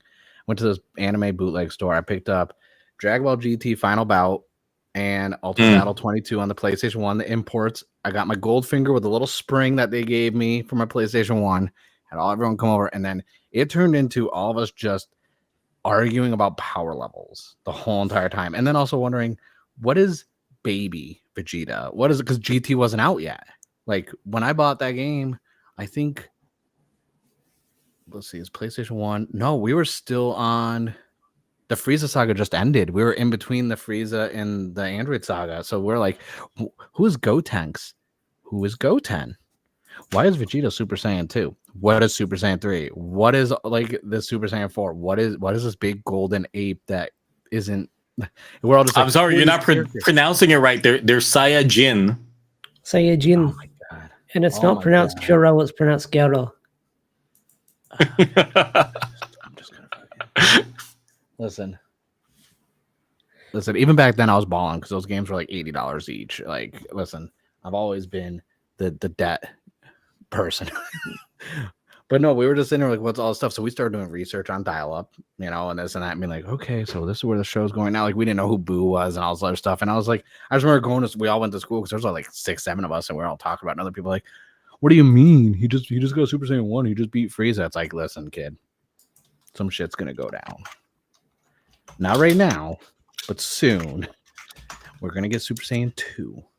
And Gohan's gonna save the world after Goku dies, and they're like, "Well, Goku can't die." It's like, listen, I'm just saying, just letting you know, your boy's gonna die, and his son, he's like little Gohan like this. He grows up by 4 or 5 years. He doesn't get much taller, but he grows up a bit,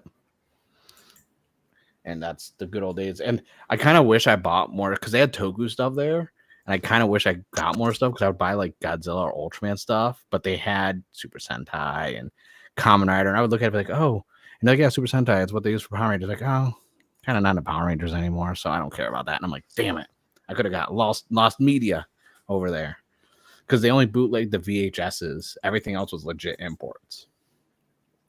I mean, look, since I found out about Sentai when I was way younger, and obviously, I think everybody can remember, well, at least people our age can remember the bus rides on like people trying to clout chase and stuff like that.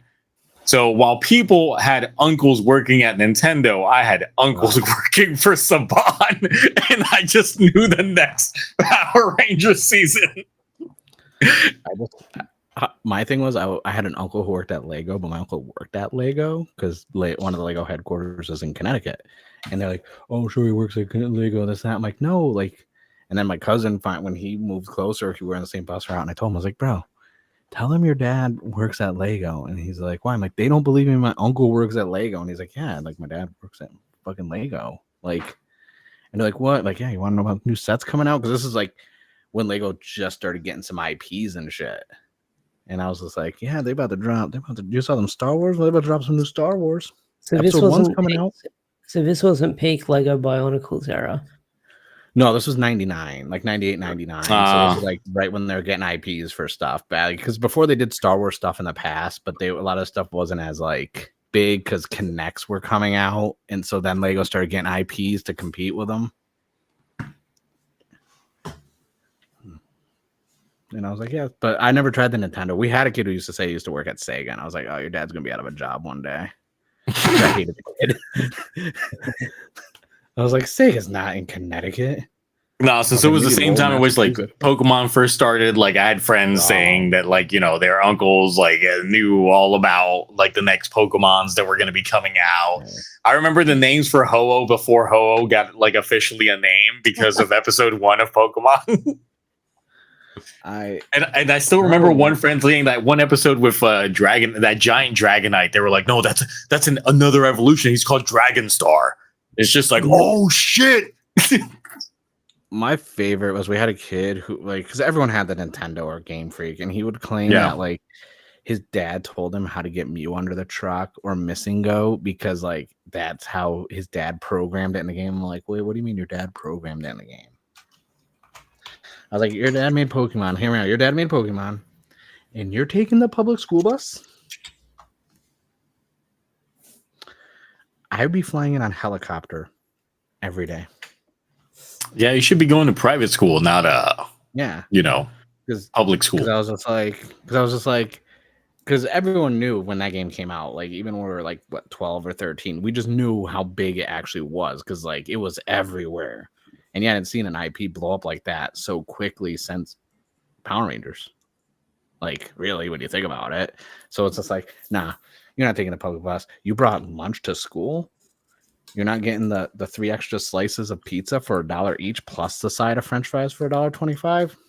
Nah, you're living too broke to be your dad working on Pokemon. I'm sorry. Like, I would come in with like filet mignon. I would come in on a helicopter. I'd be dating our freaking homeroom teacher because she was like 24 and she was pretty good looking. Like that. I was like, nah, there's no way your dad works for Pokemon.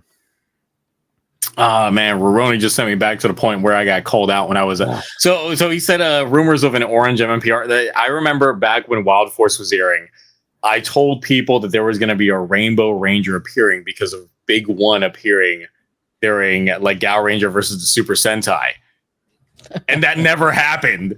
And they're like, you don't know what you're talking about. It's like, I got these photos I printed out from the printer. No. Those aren't real. You printed out the photo? Yes, I printed out the photos. I had a binder of images. I remember the most notorious one was always that freaking Super Saiyan 5 Goku photo. I remember everyone always had. Oh, yes.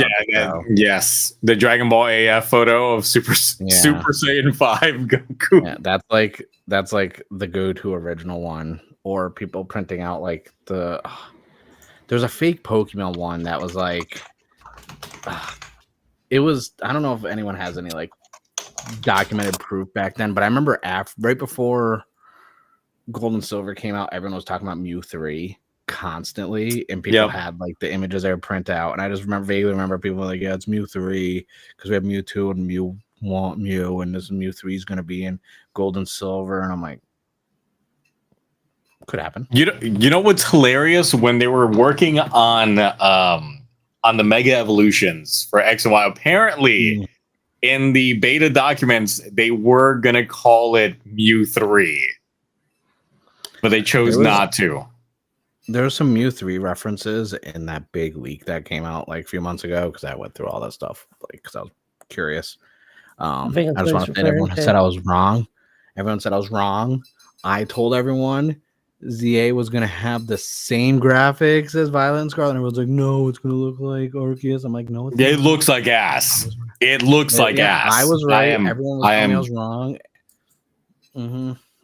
I told everyone that's what it was going to look like because I went through all the leaks. I went through all those documents and stuff. But Mew 3 was mentioned in there a few times, but I don't think it's ever going to be a thing. I hope it's not. We don't need it. I also remember when everyone was convinced that Meryl was going to be called Pika Blue.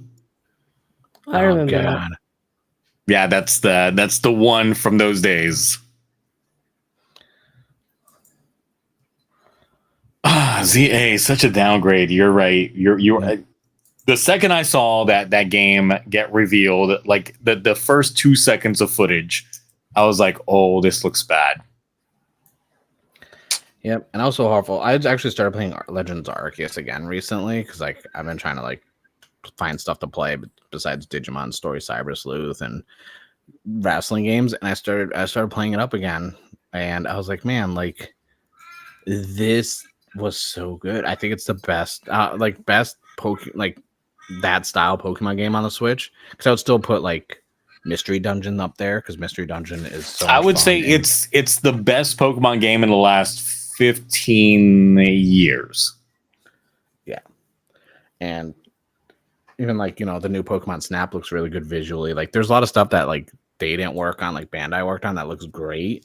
I never finished the Pokemon Snap game that came out. They added new areas for free DLC. They had almost everything is free for the DLC. So they added a whole new area, a whole bunch of Pokemon. It's worth picking up and playing now. Because like I finished it within a week, and then when I saw that new DLC came out for it, I went back and checked out the new area. And obviously they have the day and night versions and this and that. It's actually really good.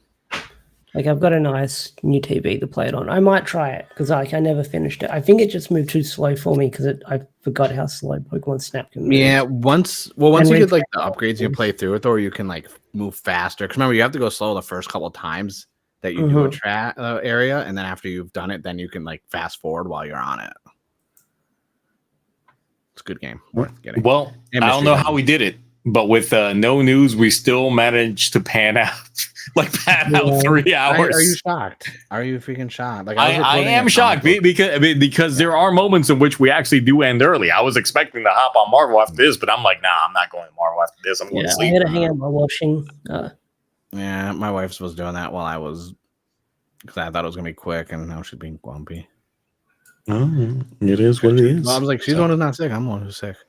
But no, we can milk it, because the other day I was recording some comic book stuff with Rollover Queen and a few other people, and like he's like, yeah, it's gonna be this that, but then we start like going back and forth to the comic book stuff, and then he's like, man, it's like almost 2 hours. I'm like, yeah, and one of them was like, I thought this was gonna be an hour. I'm like, well, we're talking comic books, and when you get a good like back and forth discussion, like you don't just stop. Be like, okay, that's time. You know what's gonna be terrible? The TokuTonic that we film on April 4th.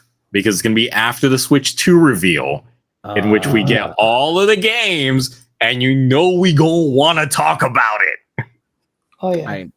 I hope there's no Toku that weekend, because we're just going to speed run, be like, put 90 seconds timer, and be like, all right, and go. It's like, okay, they henshined, they fought, the end. Okay, Super Sentai, team up, Robo Battle, kick, explosions. It was great. OP is funny. Boom. Okay, now let's talk about it's like, oh, a decade appeared in Gavv. Oh, what? I don't care. Legend appeared. Fuck this episode. I feel like I will quit. I will quit watching that show if that happens. I feel like we could do like a whole separate podcast, like or TokuTonic sidebar, where we go off on our unhinged. I mean, unhinged. Everyone's going to have to be under the influence for that one. Yeah. I was going to say side tracks that we go on. I was about to say, like, even though we I mean, you got bowls for days, my guy. But Ash would have to be starting off the drinking train early in the morning. So Like, when did I first joined? Because I thought I had the drink. It was called TokuTonic, and I you'd have to do like a morning mimosa, like you. But make sure that's a hard mimosa. Is it 9 or 10 a.m. for you? It's 12 p.m. now because we started That's we've been fine. going for 3 hours. Yeah, but you could still have his mimosa. Just make sure that thing's extra hard. Just add an extra shot of like rum with your mimosa, just so it hit different. Mimosa. You don't have mimosas down there? No, we do. I was thinking if I have one, it will be like a lunchtime mimosa. Okay, well, I'm usually not a day. I've only done day drinking like twice in my life. I'm normally one of those of just like I do it at like if it's not 5 p.m. or greater, I don't drink. That's my rule to myself. But there's been like a couple of times just like we should day drink. It's just like I'll see how it is. I've been drunk more when the sun is out than when it's down. I used to be a bad day drinker. Start at like 9 a.m. Go to the beach and just start drinking. Also, you can get a mimosa, you can have a mojito, you can get Bloody Mary. You have options, Ash. Yeah, I suggest a Bloody Mary with like a breakfast burrito or something. I was the best day drinker ever. Like I was so good at it. Like I never remembered, but I was good at it. Look, Mark, if you ever do actually decide to come over to Georgia, we do Ranger Stop, then you're gonna have to lay off not drinking for a little bit. I know. So we can we can have an unhinged Tokutonic only on Twitch because it wouldn't be allowed on Discord. I mean, not on Discord, but actually, it would definitely be allowed on Discord. It wouldn't be allowed on YouTube. Last Tuesday was officially 9 years since I drank, and I was like, I'm so proud of myself. And then I'm like, man, do I celebrate? Celebrate with a drink. Yeah, I've been kind of contemplating it because it's not like I stopped for health issues or anything. I just stopped because it was expensive and I was getting bored with it. Like, Yeah. So I'm like, I'm older now. Might kill me, when to stop. Knowing when and actually doing it are two different things. Like it's G.I. Joe, knowing is half the battle. The other half is actually like doing something about it. Yeah. I mean, it's better than my neighbors. My neighbors, they probably smoke like 3 bowls a day. Breakfast, lunch, and dinner. That's it. You got cool neighbors. No, because it lightweights. They're up around the hill, so it trickles down. I like them. So it fills my entire. It's just like I wake up to it. It's just terrible. Like one little they have people over all the time. That's my starter pack. That's my morning 3. It gets aggressively annoying, especially as the night progresses. Because if I'm gonna walk my dog and then they're just out there and it's just like, damn, well, here we go. Me and my wife have that issue with our apartment complex because there's people who were like right outside my door, like on the sidewalk area, and like they're still on the property. They're not on like the public sidewalk. We have like walkways around like our gated community, and they're always told, go out off the property if you want to do that, and they'll just walk because our area is nice. We have like the trees and like a park bench and stuff, and they're just like, damn, leaning up. And I'm like, I don't want my apartment to smell like it. I want it inside. Plus, it's like it's cheap. It doesn't even smell good. You guys are dropping what, $30-$40? Like that's lightweight stuff. Like, no, I remember when I was 16 or 17, get that out of here. Like, get some good stuff if you're gonna be near my windows. Like, I said that to them. I was like, you stop smoking cheap weed by my apartment. They're like, what do you mean? I'm like, I was like, what is that? $22? Nah, get out of here. I mean, look, I never got into the economics of it because I never fully indulged in that kind of stuff. So. Only a little bit, a tiny bit. Not bad. It's not bad. I dabble. I don't know too much, I mean, if you bring some of those sponsorships over, we got some. Then they just announced a new flavor today. And that will definitely be a very unhinged Tokutonic. I would just say that. You could tell when I take them before stream. I usually don't because I like to have my full facilities, but. When I'm on Marvel Rivals after our stream, I'm 100%. Like, look, if those plans are confirmed, then we got to get Ash over so we can just do a live unhinged, like real time. Yes. It's like all is the same synchronized time zone, all just unhinged. Yeah. We have good food out here. At that point, it's just like, hey, can we do a Ranger Stop panel like after dark, like one of those? We can just crash one of them. Like, oh, they still have their equipment plugged in. Let's just like take. Oh yeah. Let's do an after dark panel. Those after dark panels and conventions are typically unhinged, and they tell you don't record anything. You're gonna get kicked out. Like if we see a cell phone rise up, you're out. That type of shit. Oh, I've been at comedy shows like the Jim Jeffries and stuff like that, where people get threatened to kicked out because they're like front row, they're raising their phone up. Yep. The anime ones are just unhinged because I went to one once and it was already 18 plus anime convention for reasons, and then they had an after dark. I'm like, this is an 18 plus. Why do you have an after dark? The whole convention's after dark. And then, it's about to get even darker. I was like, why are you guys rolling in a cart full of VR headsets? I was like, I'm out. Literally, like, I don't want to know.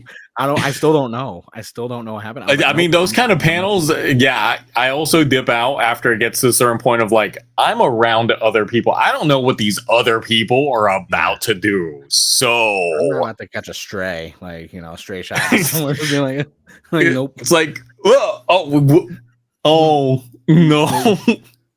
Hair gel. I need a new face now. Yeah, I was like, nope. I was like, so now I'm gonna burn this cheek.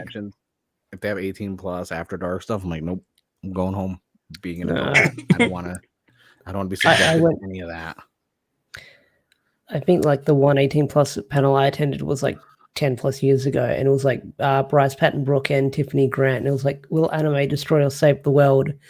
And Bryce just got freaking wasted, I remember, and I saw him like years later and said, I remember when you came to YCon and you did that panel. He's like, I remember that. And this was like, and he goes, I remember that weekend because that was like the weekend I went to Australia, but it was also like, I think he said the week before he got the role of Eren Yeager, or he auditioned for it. So I think the best like after dark voice actor panel that I went to was Scott McNeil a few years back. For those that don't know, he was a Duo Maxwell, Gundam Wing, Rat Trap, Dinobot, and Beast Wars. Like, he's done a lot of shit. So he's still done a lot of shit. Yeah, and the thing is just like it starts off with them like completely unbottling a bottle Patron, and then he just like goes in. Like they make sure they get that ASMR of them popping the bottle, and he just lays into it, and it's just like nonstop Q&A. That's all it is. Those are my favorite. I mean, there's a few actors who have done that and directors have done that stuff, but instead of drinking, they were just like smoking weed the whole time while doing their Q&A stuff, and I'm just like, this is good Q&A. And then it turns into like, it's 2 a.m. What's your go-to Taco Bell drive-through meat thing? And it's like, and then they're like, you can't say cheesy gordita crunch because everybody says that, and they're like, shit. And it's always like the Baja 5 layers, and then like the crunch wrap, and I'm like, man, that's everyone's order. Well, we have officially broken the 3-hour mark. Damn, Yay. We did it. Did it. Yay. Even with starting off, 15 minutes later, hooray. Fine. We don't have to talk on that. I mean, it's there. But either way, once again, continue watching Toku, guys. Be mindful, respectful of other people's opinions. Don't drive them out. If you have a difference of opinions, just reciprocate it. Just continue the conversation. Like, don't be combative about it, but just be, find that other people have opinions that are different than your own. But at the same time, don't choose to plug your own shit while also trying to combat another's opinions, I guess. Yeah. So we're doing like motivational PSAs now at the end of every stream. Like, look, you mentioned G.I. Joe, and I just felt the need. I mean, it makes sense, honestly. Like G.I. Joe, G.I. Joe was there, and I did start off last Sunday stream with the intro of G.I. Joe the movie. The best part of the entire movie is that intro. Oh my god. The visuals, the music. I'm not going to mention it because it's going to make the stream longer because they released a G.I. Joe game like recently and I need to check it out. So good stuff. All right. Anything you got to plug, Mark?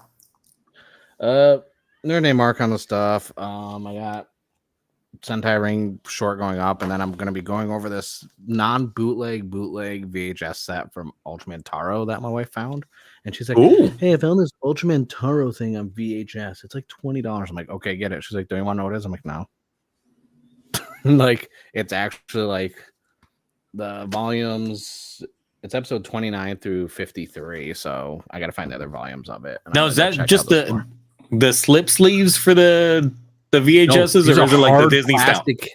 hard plastic? Yeah, okay, that's the reason, because Disney had like those nice hard plastic ones. Ooh, yeah, these are like that's hard good plastic ones, not the clamshell soft plastic. These are like, these are Blockbuster rental cases, basically.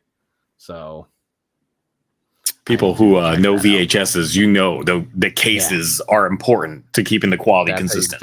That's why I'm like, if it's bootleg, why would they put them in those cases? But then I was looking online, and people are trying to sell these for like $10 to $15 to $20 per VHS, and I just got 6 of them for $20. So I'm like, oh, okay.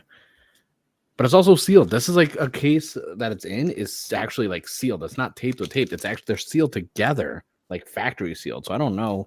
It's a very intricate bootleg. Putting that work, shrink wrap machine and everything. I know. It's confusing me. All right, Ash, what you got? No Power Rangers comics this week. I thought there was going to be something out this week, but they pushed it back by a week. So I'll probably, whatever they're releasing in trade back form, I might turn into like a big video with all that content into it. See how that goes. But I'll probably be working on my review for Radiant Black issue 32 tonight or today. All right. Cool. My 31 review. I forgot. I was sick. Okay. Also, check out my review for Rogue Sun issue 25. All right. I got latest Gavv episode review out right before this stream. Join Discord, but if you have joined Discord and have not paid attention to the announcements, I'm purging that shit on Sunday. If you don't go in there into number 1 battle and tell me what you're number 1 in to get that nice new role of number 1. Yeah, we do that and see if someone to challenge me. There have been a couple that did say that they were the number 1 Saber defenders. Fuck them. So, I mean, you can go in there, challenge them for that role, and see how that goes. Because that's the thing. When I see that, I'm just like, all right, cool. Yeah, explain. Pull out receipts and all the merch and be like, okay.